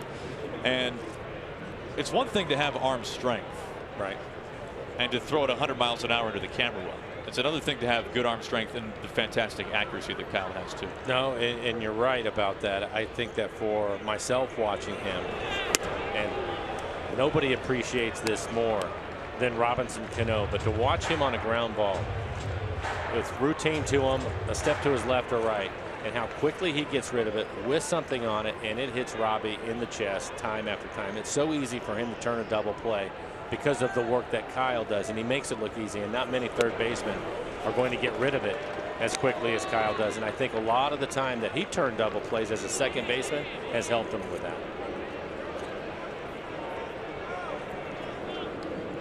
Cano on deck. Smith ahead of the count, 3-0.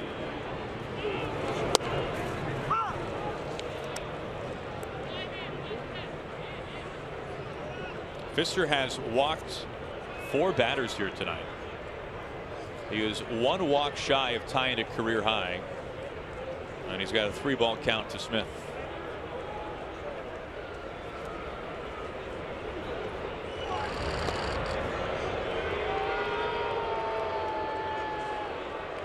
Not surprised to see Fister throw over again, and it looked as if Marte was leaning a little bit, wanted to run.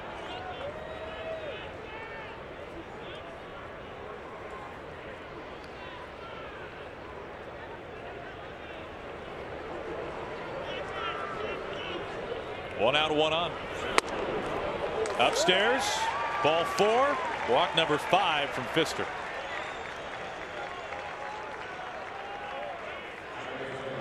Would have never guessed we would see 5 walks from Doug Fister. Pushes Marte into second base.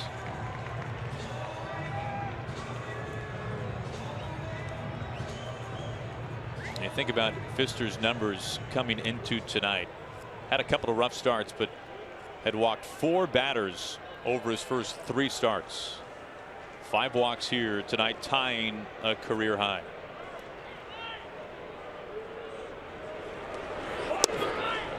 Cano takes ball 1. Cano 0 for 1. He walked in his last at bat. Now Fister has gone ball 1 to all 4 batters that he's faced here in the bottom of the 5th. Mariners average with runners in scoring position continue to go up. Doesn't sound impressive at 212, but at one point, remember, they were under 190. You're right. Here's Brent Strom, the pitching coach, joined by Kratz and Valbuena.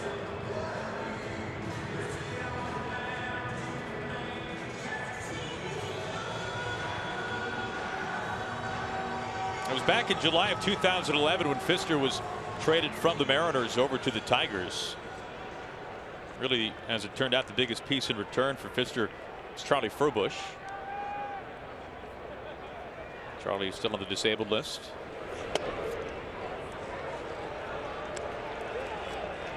Two and nothing on Cano.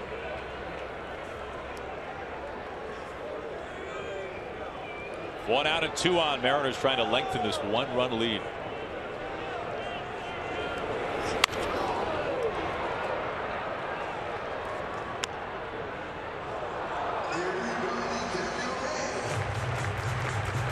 Some good news for Charlie Furbush. We found out earlier today that he was scheduled to throw for the 3rd straight day today. That's some good progress. And he's over 100 feet now.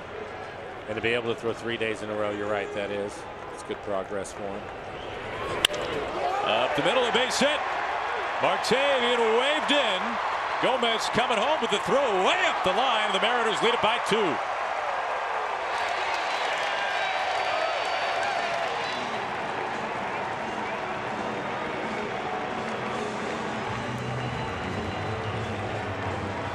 And for Cano, his team leading 15th RBI on the year. And we'll take a look at it. Gets a fastball down on the outside corner. You see him reaching for it a little bit, but able to keep from rolling over, and solid line drive into center field. 3 unanswered runs by the Mariners, and they're still cooking here in the bottom of the 5th. 1 out, 2 on for Nelly Cruz.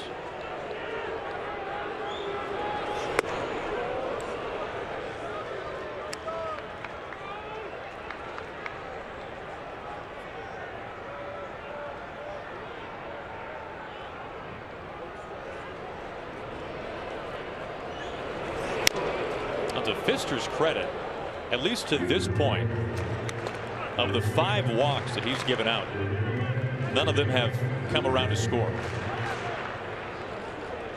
He does have Smith at second base. Seth took ball 4.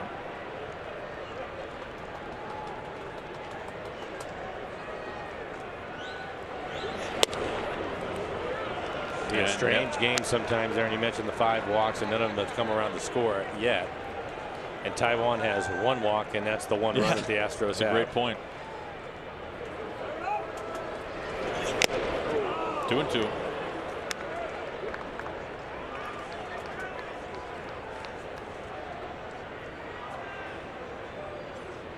Nelson a walk and a fielder's choice. He's got Smith the board at second. Cano the RBI single at first.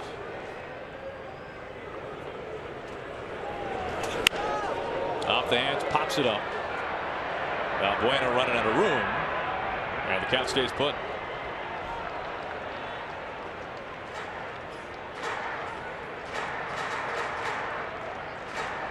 Mariners finally getting back home after that 3-city road trip.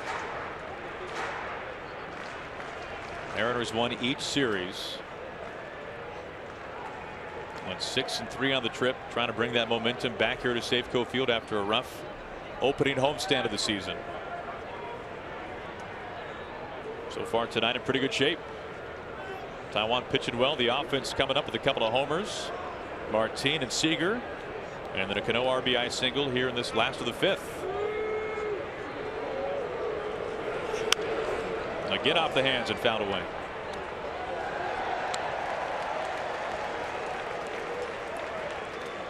Now for Fister, in his 3 previous starts against the Mariners, he had gone at least 7 innings each time. Needless to say, that is very much in jeopardy to keep that streak alive here tonight. This is his first start against his former team since 2013. And in that start, Fister struck out 10. That was when he was with the Tigers. The last 3 pitches to Nelson Cruz have all been 2-seam fastballs, trying to run him in on his hands. A couple of them on the corner, one of them in off the plate, as you can see on our EQC tracer. So he's trying to keep him from extending his arms.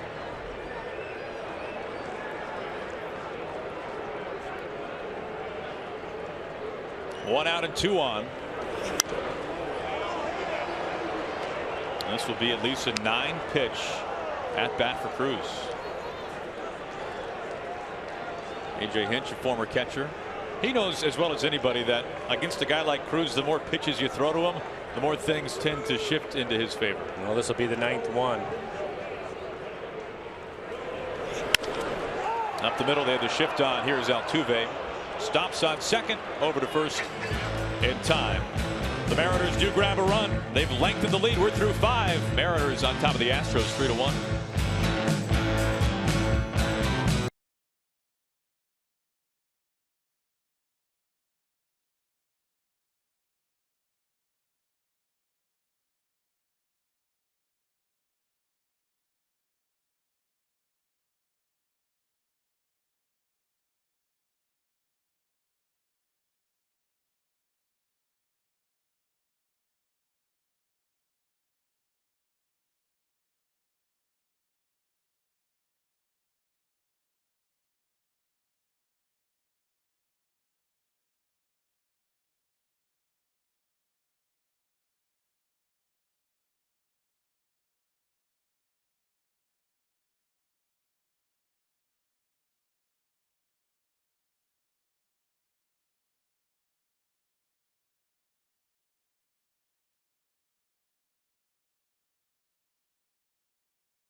everyone. Angie Mentink here at the Ford Sports Desk. We told you earlier about the Yankees-Rangers game. Nathan Eovaldi had a no-hitter going into the 7th inning before it was broken up by the rookie Nomar Mazara just a day before his 21st birthday. Pretty good outing, though, although he only struck out 6. And I say only because it breaks up his consecutive starts of striking out 7 or more. 7 consecutive starts of striking out 7 or more, and that was tied for the team record for longest streak. All right, so what it all means and our Delta Airlines keep climbing standings is right now there's a 3-way tie for first place in the West with the Rangers lost tonight, and that means, guys, that the Mariners could take over first place tonight.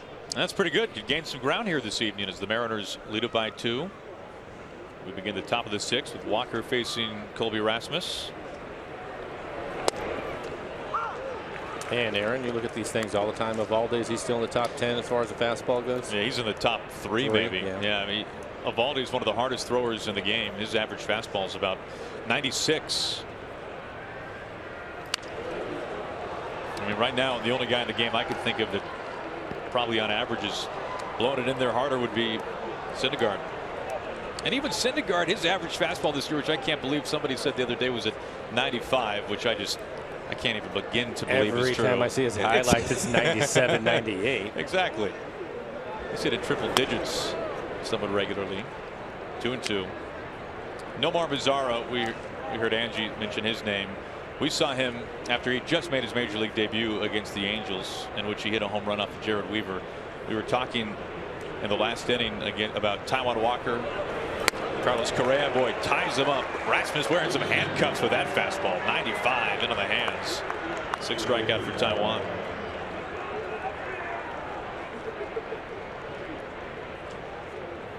And we've talked about it with Taijuan. He really likes to pitch inside. It doesn't matter if you're left-handed or right-handed, and this is a fastball.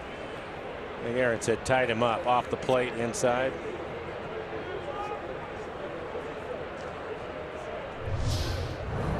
You think about the youth. We mentioned Correa, Taijuan 23, Mazara 21 almost, and then of course you got Trout in Anaheim. It's incredible. It is. You have Marte with the Mariners. Yeah.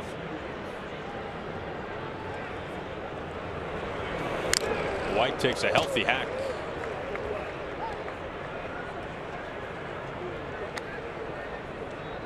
Six strikeouts now for Taijuan Walker. That ties his season high. Back-to-back games with 6 punch-outs.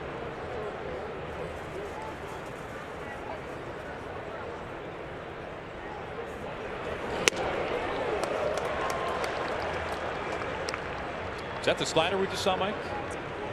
86? I think that it was. Didn't have a lot of break to it. But that's what I was talking about with his slider. He's still trying to get a feel for it. And sometimes if he doesn't get his hand in the right position, even though he's able to take enough of the velocity off of it, it still won't have the big break that we're looking for. Or that downward tilt. I talked to Mel Stottlemyre about it.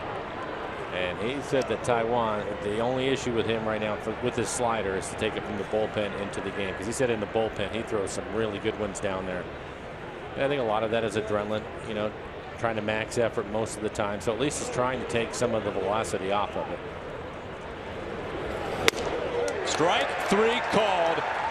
What a beautiful pitch. 97-7 punch-outs to do season high.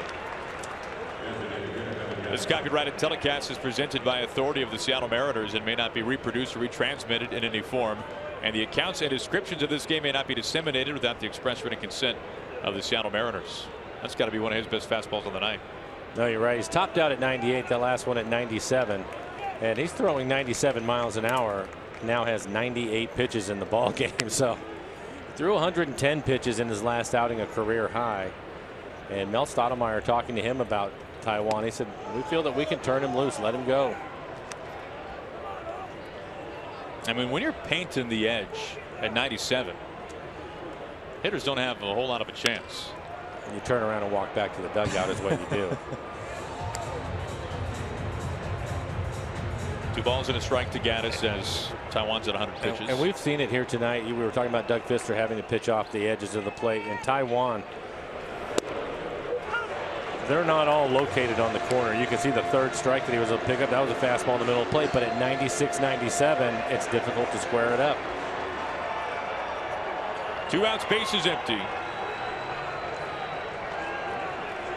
The 2-2. Swing and a miss for strike 3. Changeup gets Gaddis. And Taijuan Walker strikes out the side in order. They go to the bottom of the 6th inning. Kyle Seager, he's gone yard once already tonight. His 100th of his career. He's coming up as we go to the bottom of the 6th.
Adam Lind, hitless so far tonight, leads off the last of the 6th.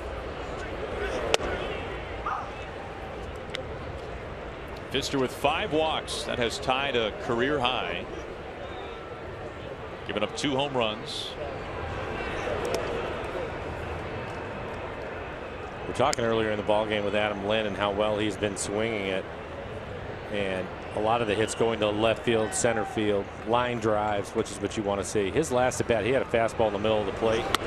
He ended up popping it up to Altuve at second, and I'm not sure you can hit it any higher than he did. So he just missed hitting his first home run as a Mariner. It's a matter of time.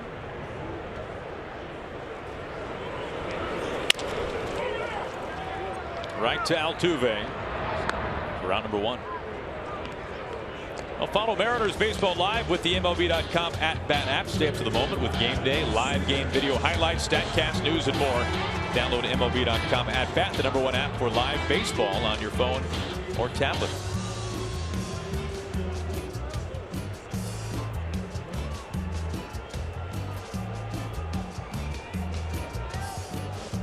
And we see the list of all the players to get their first 100 home runs in a Mariners uniform. And Kyle Seager has added his name to that list. Going deep out to right center field in the 4th. Homegrown Kyle Seager.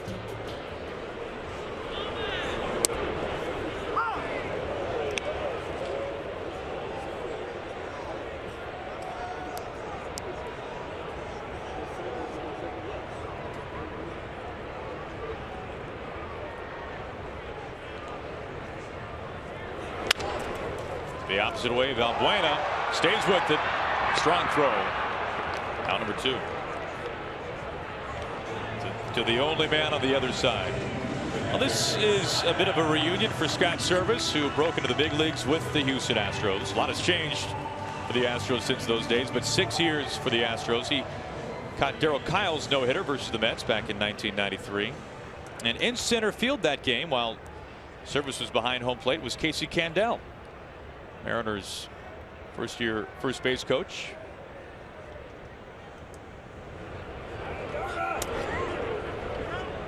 And a check down to first base, and Iannetta goes around. There is Casey. Now, Casey Candell was former college teammates with Terry Francona. They were on the 1980 College World Series championship team in Tucson with the Wildcats. And we had a chance to talk with Tito a little bit at the end of that road trip about Casey. He had one story that he felt was appropriate for broadcast purposes. Tito did, from those two playing together, because Casey's a lively fellow, I think is probably a mild way to put it. A guy we really enjoy having around. He said that they were on a road trip over spring break to San Diego, and they were staying in just a dive motel. And out of pure boredom, they bought some water balloons, and they were throwing water balloons outside from the roof of the motel. They shattered a window, and the owner of the motel came storming and knocking on their door, and she said to them, "I'm either going to call the police or I'm going to call your coach." And in unison they said, "Call the police." Well, we see Casey every day, and he's always in a good mood, having a good time, keeping everybody loose. Works with all the outfielders. We see him put in a lot of work with the outfielders. Also helps a lot with the base running.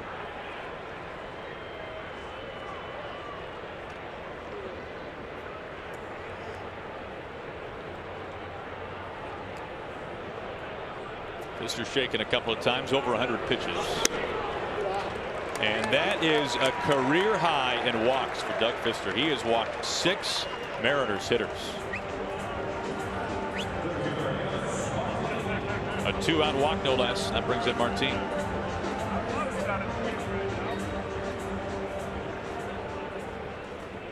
Martin 1 for 2, his 4th home run on the year.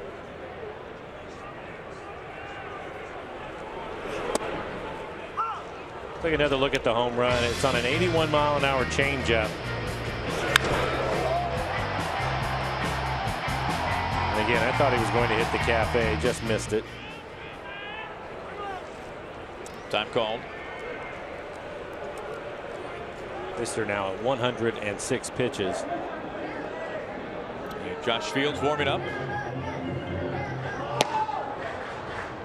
Former Rule 5 draft pick.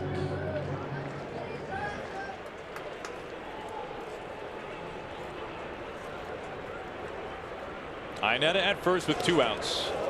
This is off the chest of Kratz, and Iannetta can take second base. Wild pitch from Fister. Boy, for a guy that is such a controlled pitcher, a wild pitch, 6 walks.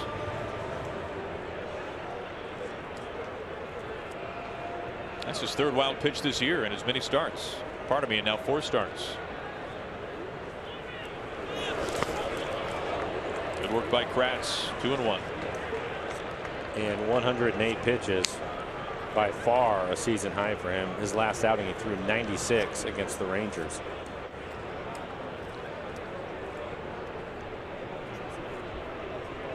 And he's 4 shy of a career high 112. He's done that twice.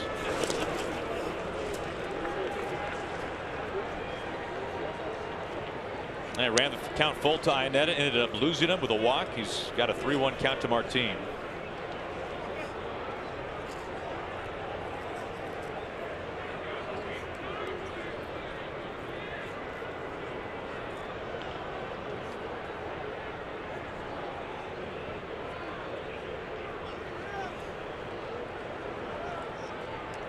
Time call.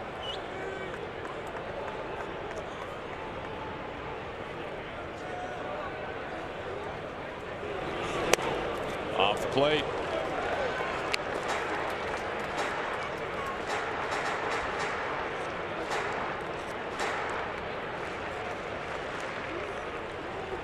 Marte with a base hit his last time up. Also scored a run.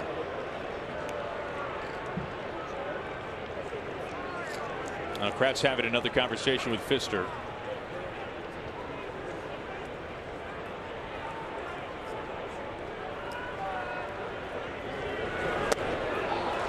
Another walk. That is 7 walks over now 5 2/3 innings. They've got Fields warming up. Yeah, and I think that's the only thing that A.J. Hinch, the manager, is waiting on. Find out when Fields is ready. Brent Strom on the phone, pitching coach for the Astros.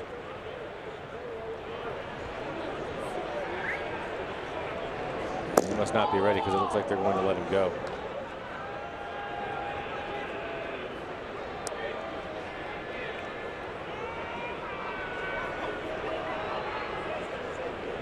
Back-to-back 2-out walks from Pfister.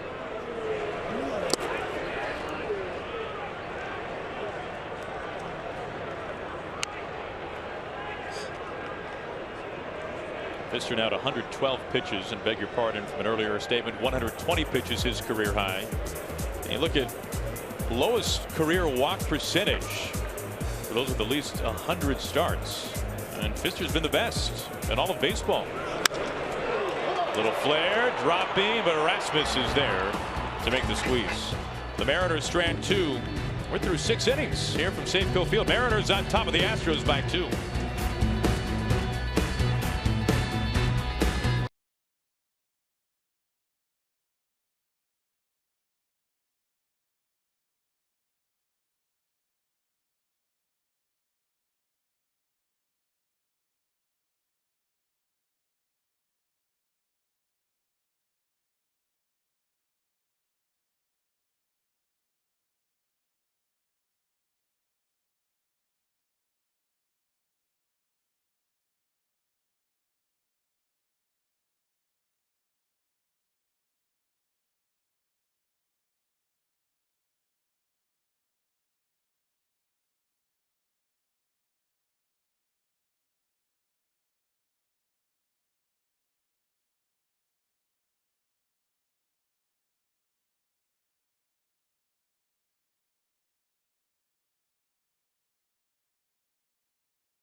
Struck out the side in the 6th as we go to the 7th. What's impressed you the most, Mike? I think just his overall fastball velocity net. We haven't seen him have a start yet this year where he's been consistently 96, topped out at 98. And you can see really good command tonight. Just the 1 walk, 8 strikeouts, 102 pitches from Taijuan, giving up only 6 hits. A couple of them going the opposite way when they were late swinging on his fastball. And even in the last inning when he's approaching 97, 98 pitches for the game, still hitting 96, 97 miles an hour. So for Taijuan, 102, 63 strikes.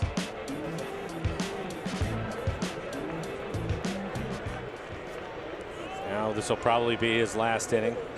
There is some action out in the Mariner bullpen. He's going to have to work through the bottom of the lineup. Gomez, Valbuena, and Kratz due up. Nick Vincent beginning to stir.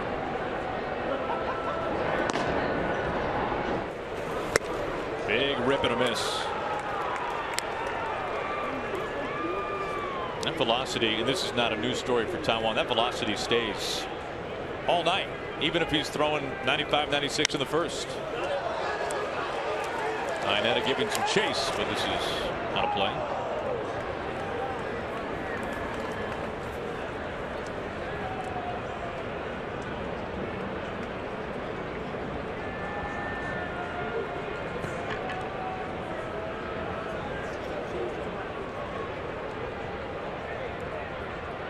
Taijuan ahead of the count.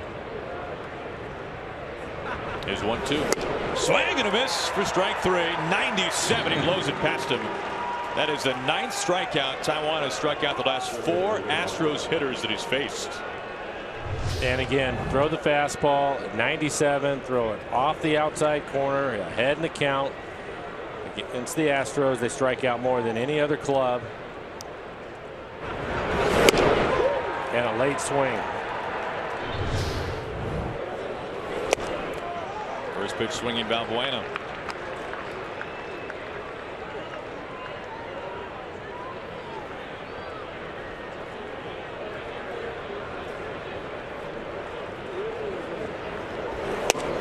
Check swing, a strike, 0-2. Knocking on the door from strikeout number 10. So impressive. 96 miles an hour at the bottom of the strike zone.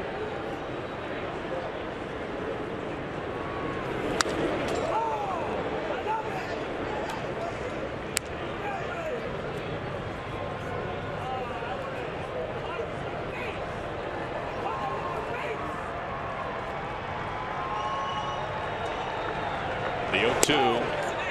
Appeal does not go.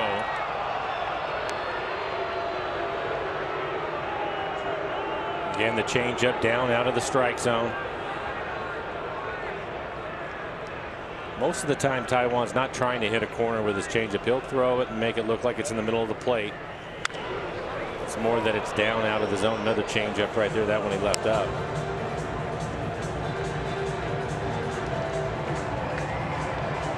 Taijuan at 111 pitches. That's a new career high.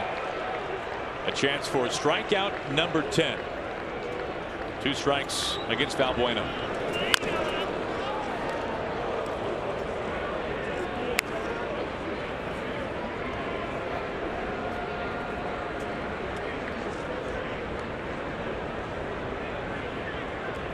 Vincent warmed up, ready to go.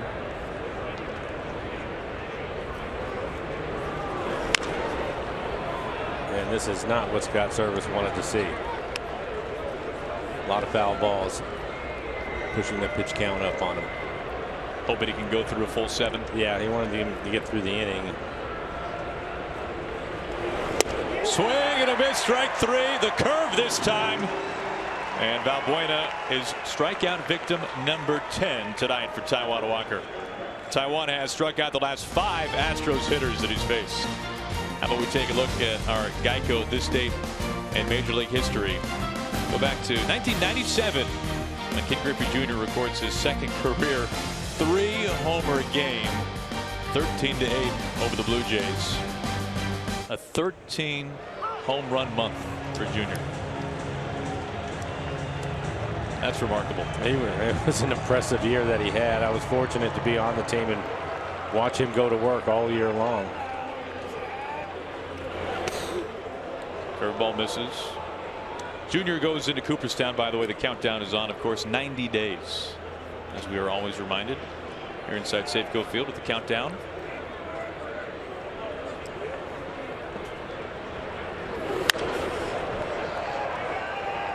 I mentioned Taijuan's pitch count a career high. This is now the 3rd consecutive start for Taijuan Walker where he has either matched or set a new career high in pitches thrown. He's at $117 right now. And that being said, the last fastball he threw was 96 miles an hour.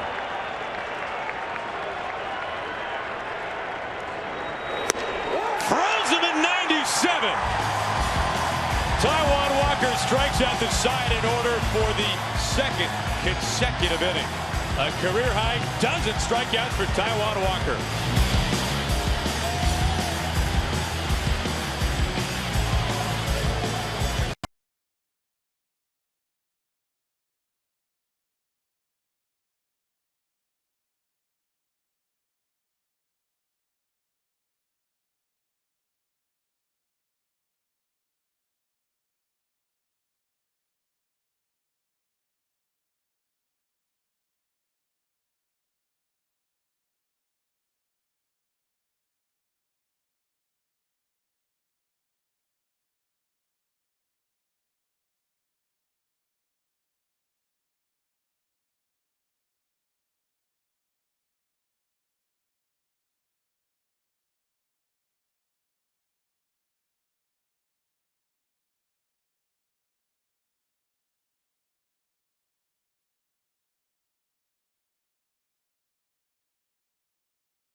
think you could win Washington's lottery? What would you do if you won? Download the app and play today. Let's go back and take a look at the 11th strikeout for Taijuan Walker. So impressive, striking out the last 6 batters that he faced. That one, a 97-mile-an-hour fastball on his 118th pitch. He's excited about it. He should be. This is really something special we're seeing from Taijuan to start the year. You're right, and his ERA now under 1.5. An impressive outing, and I think the best outing he's had. So he has tied a career high 11 punch outs here tonight. He strikes out the final 6 batters that he faces. 4 of those strikeouts coming on fastballs, 1 on a changeup, 1 on a curve. New pitcher for A.J. Hinch. Here is Josh Fields. Okay, 0 for 1. Flew out to center field his last time up. Has walked a couple of times.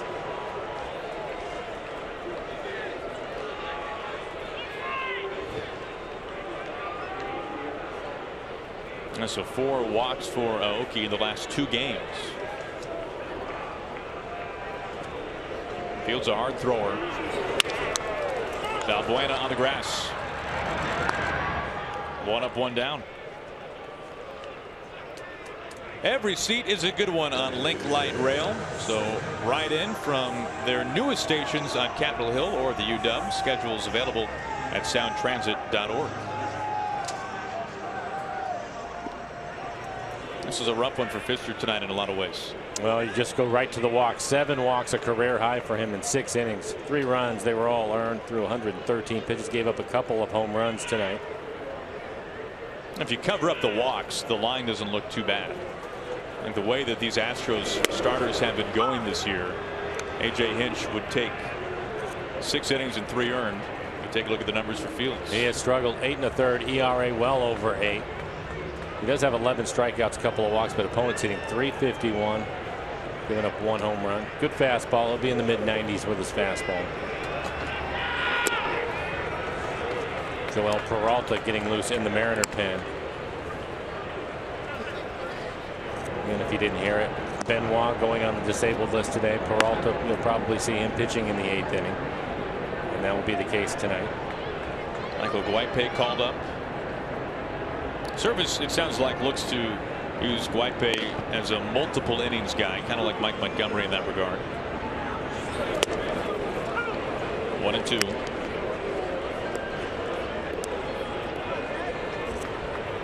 Service didn't all but say that Peralta would be locked in as the 8th inning guy. As you see Nuno and Montgomery there.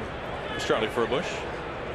But it sure seems like it's trending that way, kind of like what Mike was saying. The one sliver of doubt that maybe he would go another direction is when Scott said earlier today that he would take a look at the lineup, see if there is somebody that maybe matches up better against, in that particular case, an opposing hitter.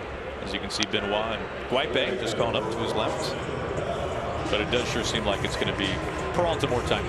Well, I think it will be. There will be some places, though, where Peralta maybe has pitched 2 or 3 times in a row and is not going to be available, so somebody else is going to have to pitch the 8th inning. And not that this is a good thing, but the Mariners have been used to at times early on in the season being without Benoit. He's been day to day most of the year, most of the entire season. So we have seen Peralta in the 8th. That's just an extension of what has happened already.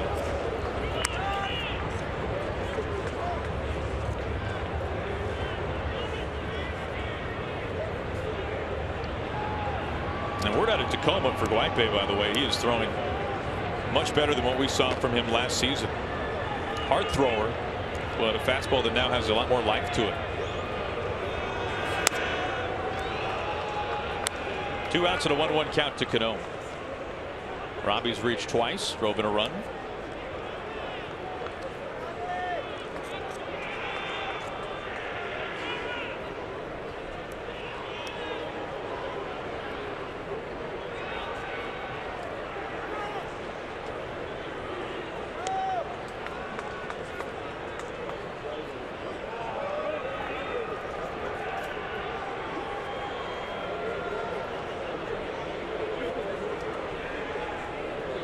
comes the 1-1 from Fields.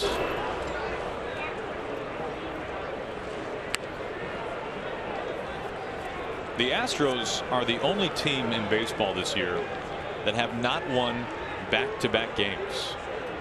They dropped 2 games out of 3 to end their homestand against the Red Sox.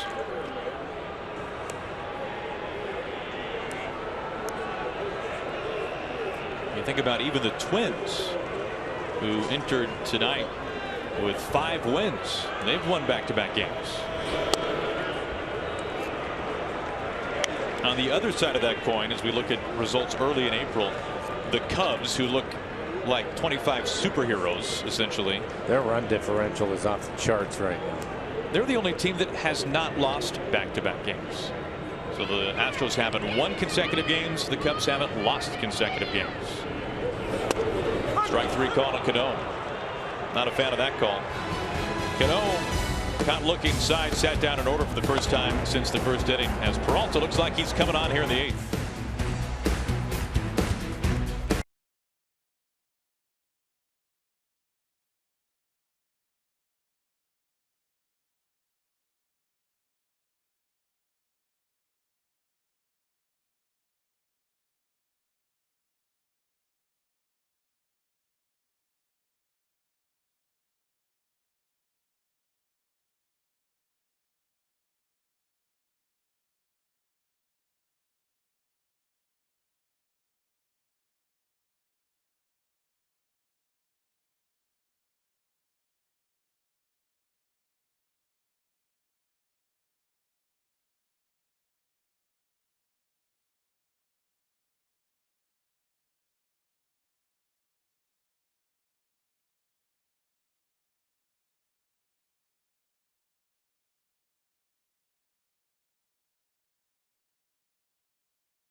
Seattle Mariners baseball on Root Sports is brought to you by the Honda Dream Garage Sales Event, now at your Honda dealer. And by Steel. To find your local Steel dealer, visit steeldealer.com. Good look there at the I-90 bridge. Just go north up the lake from there. Today, the first day that the 520 bridge fully open. Another way to get over to Safeco Field. As we go to the top of the 8th inning, as expected, Taijuan Walker is done for the night. A career high 118 pitches. Strikes out 11 over 7, Mike, and you can see the final line here is spectacular. It was an impressive outing for Taijuan Walker. The one walk is the run that scored on him, but outside of that, just a dominant performance. Topped out at 98 miles an hour. Joel Peralta going to take over his 9th appearance on the year. A 2.25 ERA in 8 innings. He has 8 strikeouts, walked a couple of batters. Opponents hitting just 115 against him. Fastball at 90 miles an hour, mix in a curveball and a split. And this is going to be the tough part of the order. Altuve, the leadoff hitter, stepping in, and you have Springer and Correa. He is trying to bridge the gap to Cishek. Tying run on deck for the Astros. Trying to keep Altuve off the bases. Easier said than done.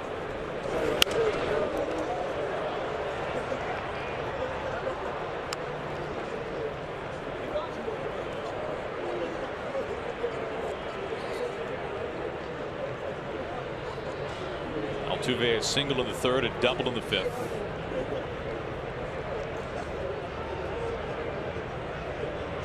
Kind of a foregone conclusion at this point, facing the Astros as much as the Mariners have since they joined the division in 2013. Altuve is going to get his on a game-by-game basis. Just hope you can get him out a couple of times, and that's exactly what happens here. He's 2 for 4 now. Good way to start off the top of the 8th. King Felix has been crowned the Mariners' new all-time strikeout leader, and we're celebrating with a special edition King's Court this Friday, 7th in the first pitch when Felix takes on the Royals. Your $35 ticket includes a commemorative King's Court t-shirt and K-card. Just visit mariners.com/Felix for tickets. All-time strikeout leader passing Randy Johnson.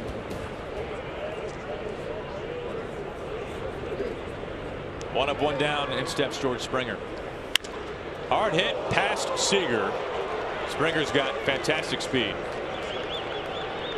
He can coast into second base easily. A one-out double, and now the tie-in run comes to the plate in Correa.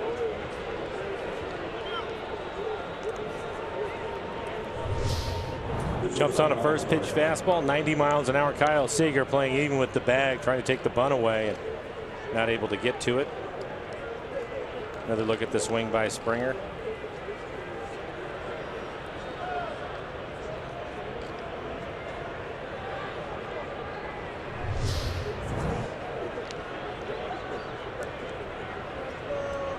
Correa 0 for 3 tonight. He was out on a fantastic play by Seager earlier. Yeah, strikeout, a couple of groundouts, including that play by Kyle.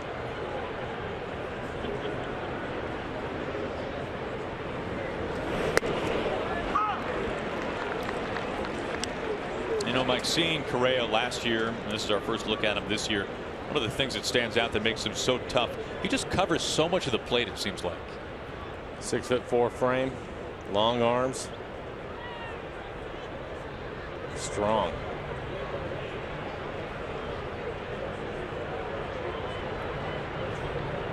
He is the tie-in run.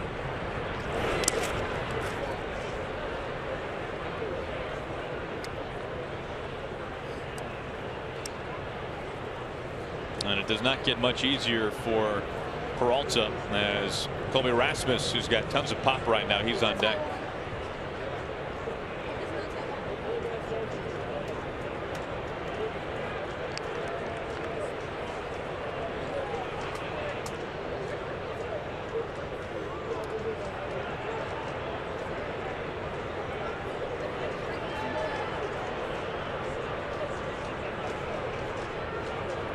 Here comes the 1-1. Swing and a miss. Good pitch there. Off-speed pitch to make it 1-2. And this looks like it's the split, 81 miles an hour on the outside corner.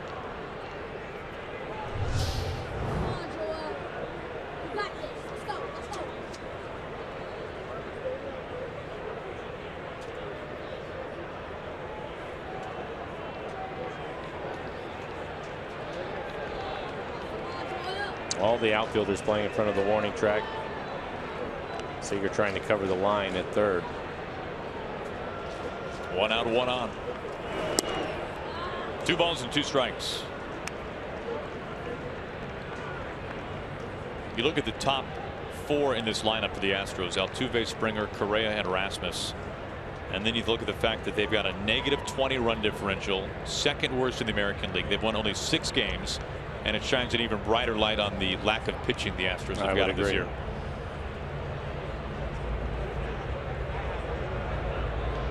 Tying run at the plate. The 2-2 through the right side. Springer puts on the Jets. Coming around third, he scores easily. Correa, a 1-out RBI single following Springer's double, and the Astros are within a run.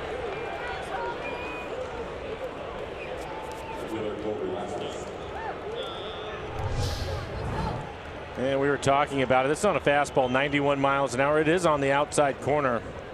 I think you have to give Correa a lot of credit for this base hit going with the pitch the other way. It is elevated a little bit.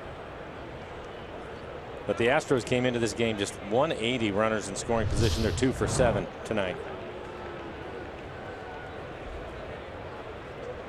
Rasmus represents the go-ahead run. Activity inside of the bullpen. Will Harris getting loose.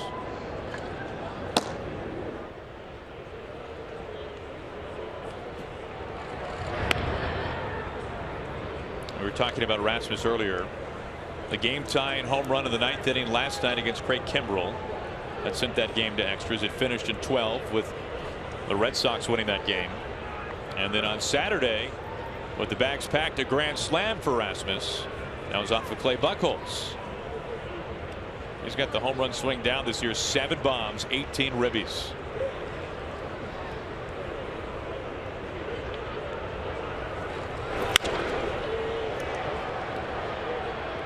And we know the one thing that Scott Service and Jerry Dipoto liked about Benoit, and one of the reasons why he made this team out of spring training, is that facing a left-handed hitter, he has the splitter. That's a pitch, Mike, you'd have to think he'd go to in this at-bat. You would think so. And again, Rasmus, they know the scouting report. He's really been covering the fastball, and Peralta's fastball at 90-91. I think he will go to the split. You have to keep an eye on Correa. Again, the Astros first in the American League in stolen bases. Correa has a couple of them.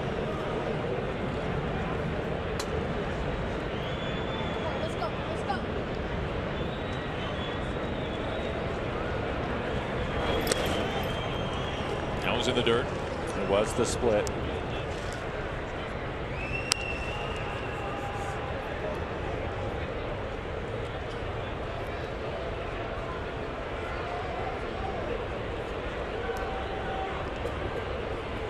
Huge shift for Rasmus. And again, all the outfielders playing in front of the warning track. You can see how deep they are, trying to stay away from the double.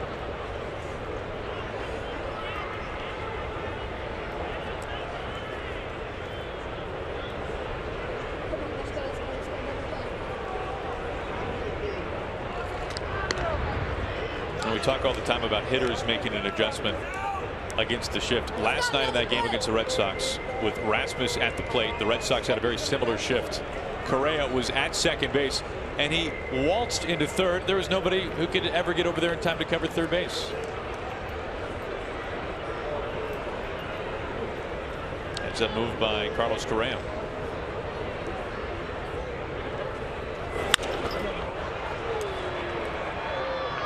Seager giving it a chase, but this is out of play.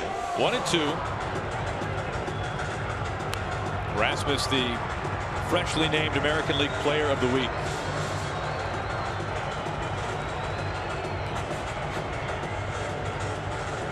It's probably safe to say that this week of time, and really even the start of the season, maybe the best that Rasmus has played, you'd have to figure, since putting on an Astros uniform. Nick Vincent continues to warm up. He is red hot right now, and he represents the go-ahead run.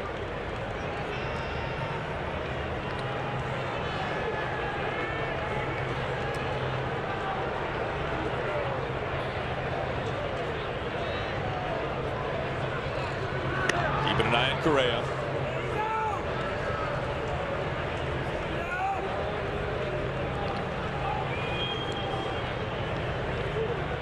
Think about this season already for Peralta.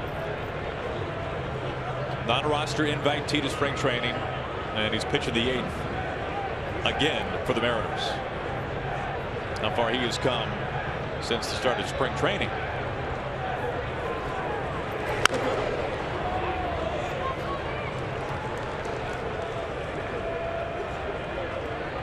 Inetta will hand deliver a new baseball to Peralta.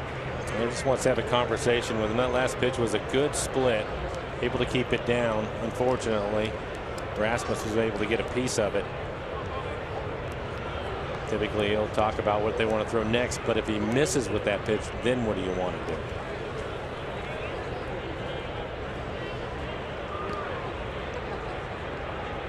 This inning began with Altuve grounded out to Marte, but then Springer doubled. He was brought in by Correa's RBI single to right field. Correa at first. He is the tying run. Rasmus the go-ahead run. Top of the 8th, 1 out. 2-2. Splitter again.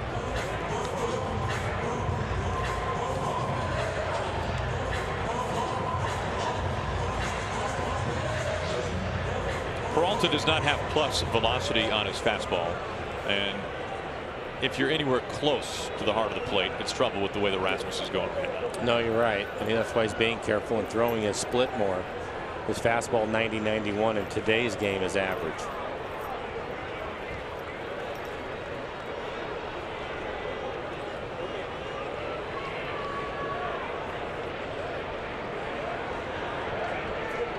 The 2-2. Went with it again.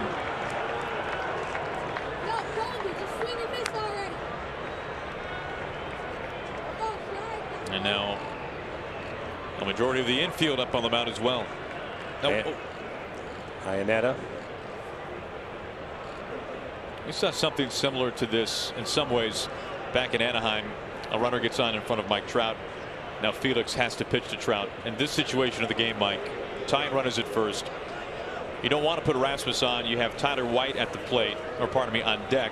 White has had a good start to the season, but normally you might want to pitch around Rasmus, but that's not really an option at this point, is it? I don't think so. I think you have to get on. Now here's the trick to it is you certainly don't want to give in to him right here. We've talked about how hot he has been. Last 4 games, 4 home runs, leads the club with 7. So if you try to make a quality pitch right here, if you miss, you live with it, but I don't think you can give in. There goes Correa. Strike 3 call, throw to second. Correa's safe. And he went with the split, was able to throw it over the plate for a strike. The good news is able to get the strikeout. The bad news, it's a good pitch to run on. Not much of a chance for Iannetta to throw him out. Mel Stottlemyre, the pitching coach, making a trip out to the mound. Interesting thing about that pitch right there, Mike, not all splitters are created equally, but normally when you think about a splitter like Iwakuma's, for example, you imagine it buried in the dirt and a batter swinging on top of it or over it. It's not thrown as a strike, it's a swinging strike. But in this case, he threw for a strike and Rasmus took it. Yeah, but if you look at the previous 3, they were all in the dirt trying to get him to chase it, but then 3-2, you really don't want to walk him. And that's why right there you have nothing to lose if you're Correa on running on that pitch, because if he throws a fastball, which Rasmus was looking for, with the way he's swinging, he probably covers it, at least gets a piece of it. And so you have nothing lost there. But if it is the split, it's a much easier pitch to run on. That's a huge out to get Rasmus. That being said, the tying run is in scoring position. This is Tyler White. Another splitter, ball 1.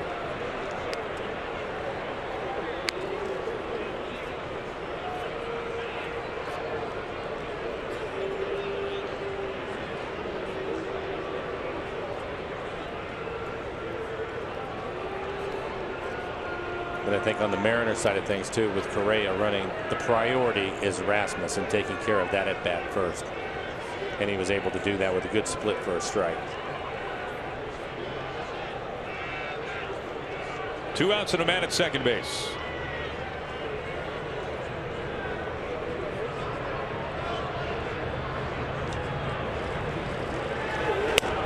Takes it for a strike.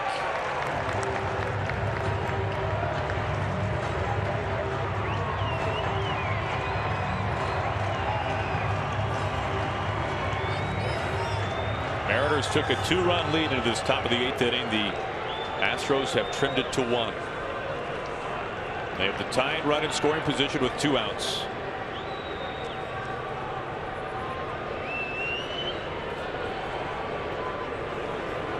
The 1-1 makes it 1-2. That count a lot of the plate.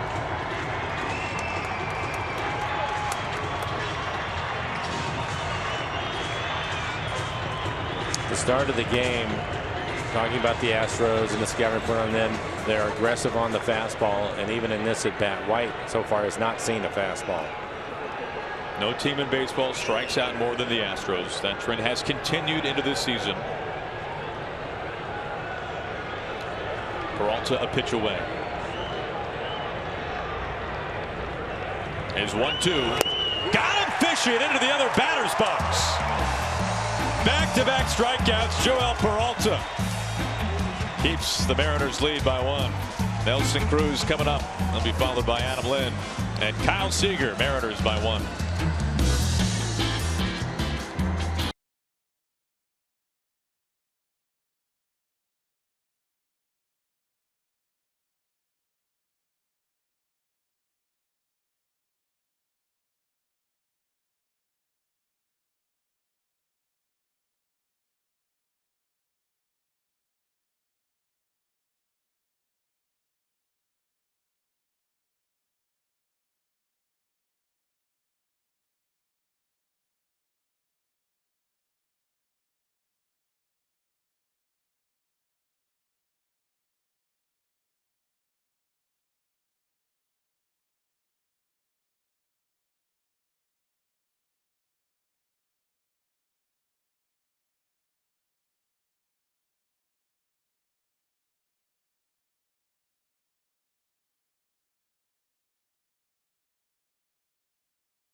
Seattle Mariners baseball on Root Sports is brought to you by Money Tree, proud to make a donation to Mariners Care for every Mariners win. By CenturyLink, your link to what's next. And by Jack in the Box. Taste the Baconlicious Sourdough Bacon Ranch Combo. A lot of bacon, only at Jack in the Box. Mariners holding to a 1-run lead as we go to the bottom of the 8th inning. Joel Peralta got through the top of the 8th. He gave up a run but struck out Rasmus and White. And a lot of off-speed pitches from Peralta. Will Harris, his 9th appearance on the year. He's pitched well. ERA just over 1 and 8 2/3. He has 9 strikeouts, 1 walk. Hasn't given up a home run this year. Takes over for Fields. Nelly on the first pitch. They have the shift on. Altuve, a long throw, and it gets to White in time.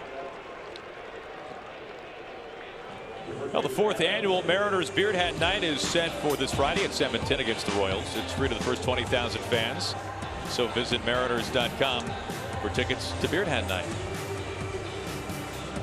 And Aaron, I have an idea. Maybe the Mariners could score 1 more run. So far this year, when they've scored 4 more runs, they are 7-0. And I think Steve Cishek, who's getting loose in the pen, wouldn't mind another run on the scoreboard as well. Not at all. That's been the magic number. Lind looking for his first hit. Harris mostly a 2-pitch guy, a cutter and a curve. See Cishek warming up. He's looked really good lately.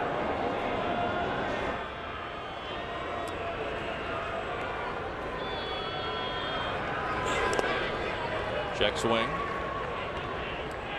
We see the curveball. 1 ball and 1 strike.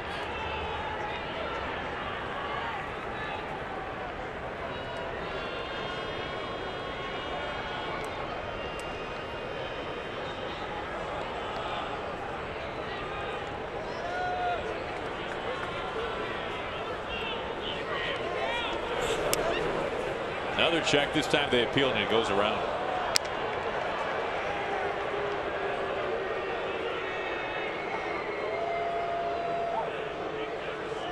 That's Ryan Blakeney, our umpire tonight at third base, out of Wenatchee High School. A couple of guys on this umpiring crew with some Northwest roots.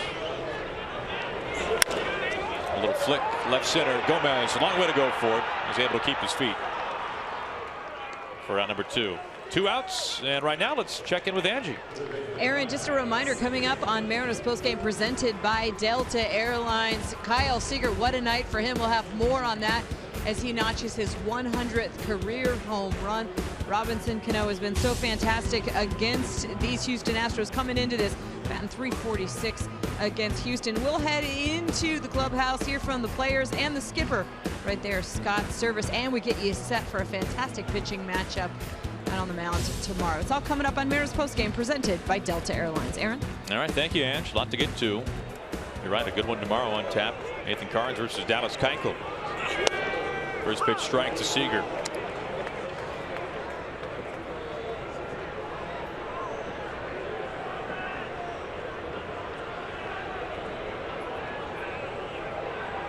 Seager, a solo home run out to right field back in the 4th inning.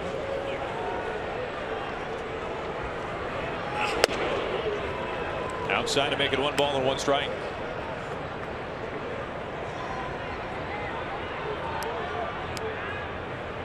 Mariners a home run by Martin in the 3rd. The Seager blast in the 4th.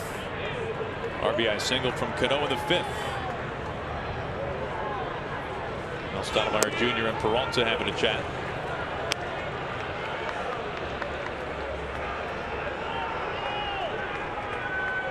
Peralta gave up a run in the 8th inning but kept the Mariners lead.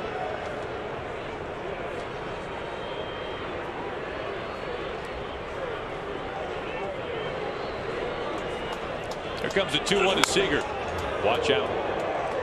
Over towards the Astros dugout.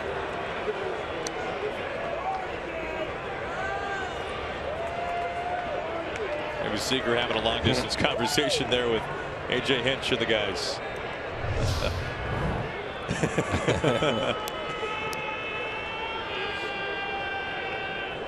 That's why there's a net.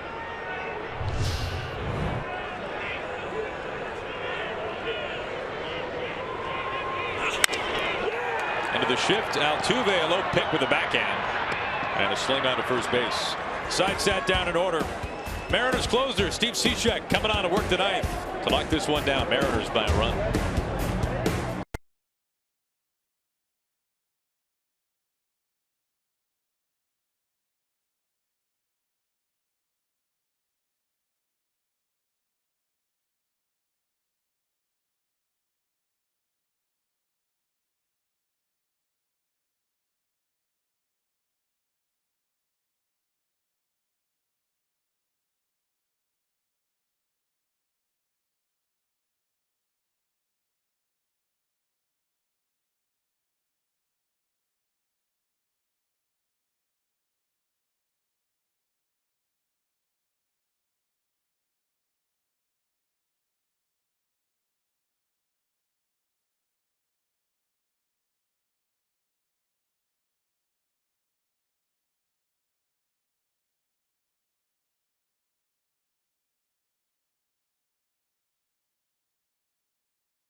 Here at the Ford Sports Desk, and occasionally we kind of get a theme with these Where I Root photos, and we have one: daddies and their boys. We start off with B. Walton, guys' night out at tonight's Mariners game, using the hashtag Where I Root. It's presented by Alaska Airlines, hanging out with Dave Niehaus in right center field. And then we've got Ryan enjoying some paternity leave and some Mariner baseball at the same time at home with the new baby boy. Congratulations, Ryan, and also B. Walton. I like to see these daddies with their little boys. Guys, back upstairs to you. And Steve Cishek out on the mound for the save. Yeah, no, this will be a good one, hopefully, for Steve Cishek, as boy, Blow, he has really thrown the ball well lately. His last 4 outings, a save each time. What stood out to you the most? I think his fastball command. He's also had a good slider, and at times he will expand the zone.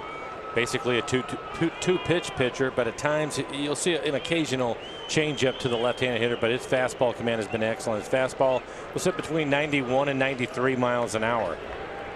And again, the sweeping slider. Not much room for error. A 1-run lead. This pitch slider misses to Gaddis.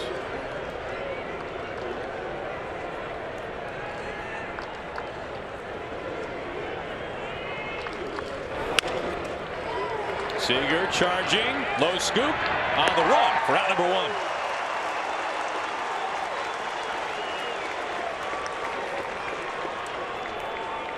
Last few times out for Cishek, he has not needed many pitches. We'll take a look at Kyle Seager. He's had a good night with the home run, but also has made a couple of plays defensively.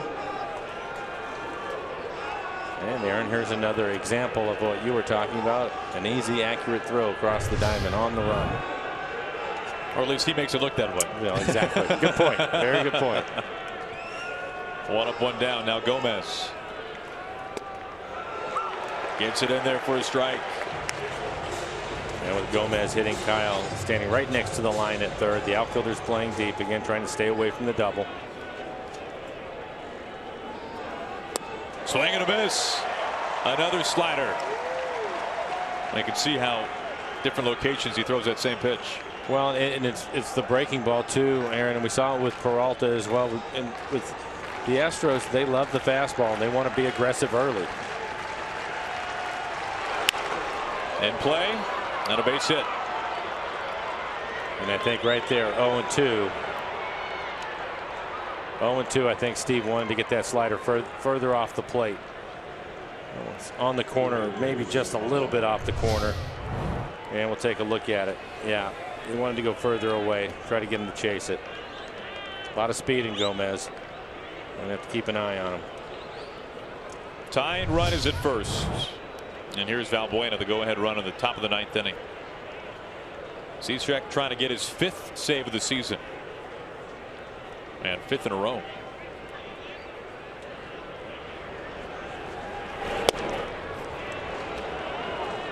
Starts him off with the fastball, ball 1.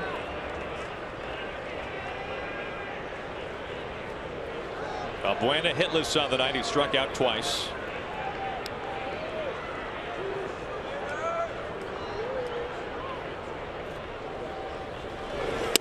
Oh, what a funny swing and a miss there. That was out of Looney Tunes.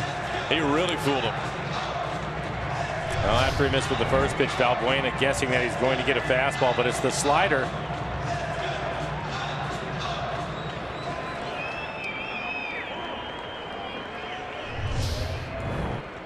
One and one. There goes Gomez. Pitch a ball down to second. Tag applied. Got him.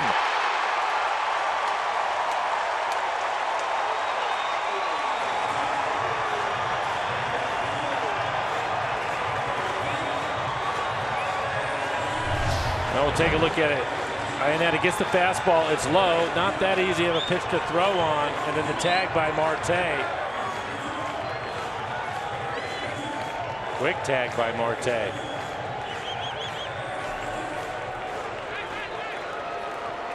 On the money for Iannetta.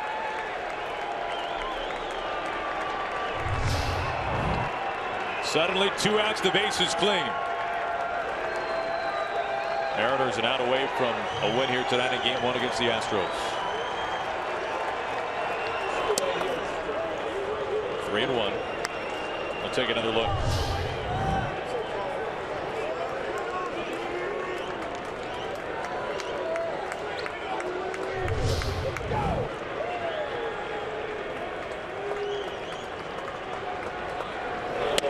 Ball 4. Astros again have a man at first base. Just the 2nd walk this year for Cishek.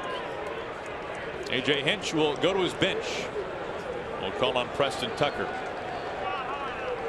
Tucker will pinch hit for Eric Kratz.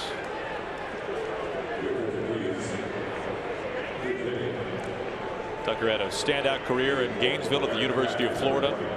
You can see his numbers for his career as a pinch hitter. Average is not good. 3 for 18. But 2 of those 3 hits, home runs. Marwin Gonzalez pitch running at first.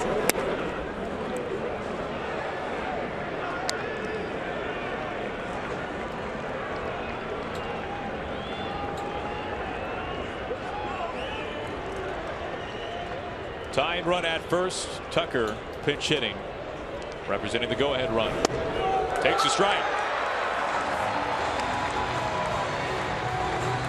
The Astros are never easy here in Seattle.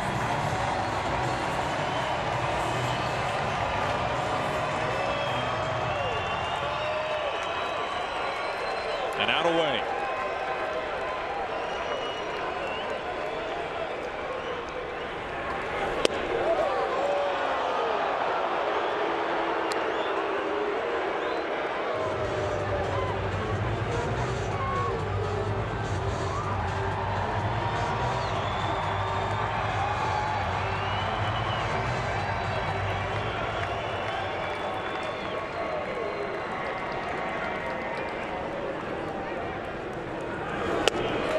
Got him to go after it.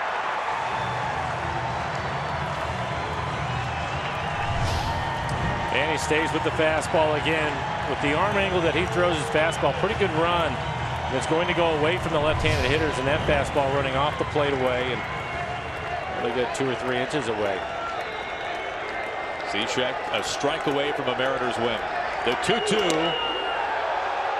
That was close, boy, right on the fringe. Another fastball looked like a perfect pitch at the knees on the corner, but didn't get the call.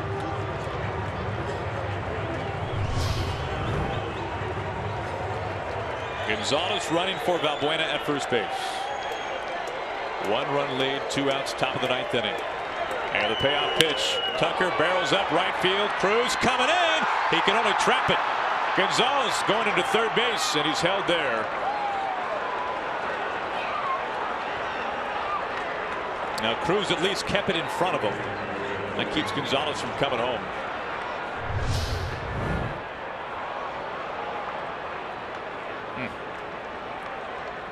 That close. And now you have to deal with the best hitter the Astros have in Altuve.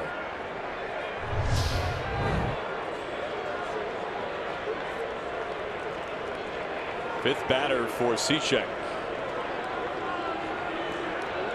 Astros got a run in the 8th inning to draw within 1. Altuve already 2 hits tonight, a single and a double. Last guy you want to see right here. Looks at strike 1.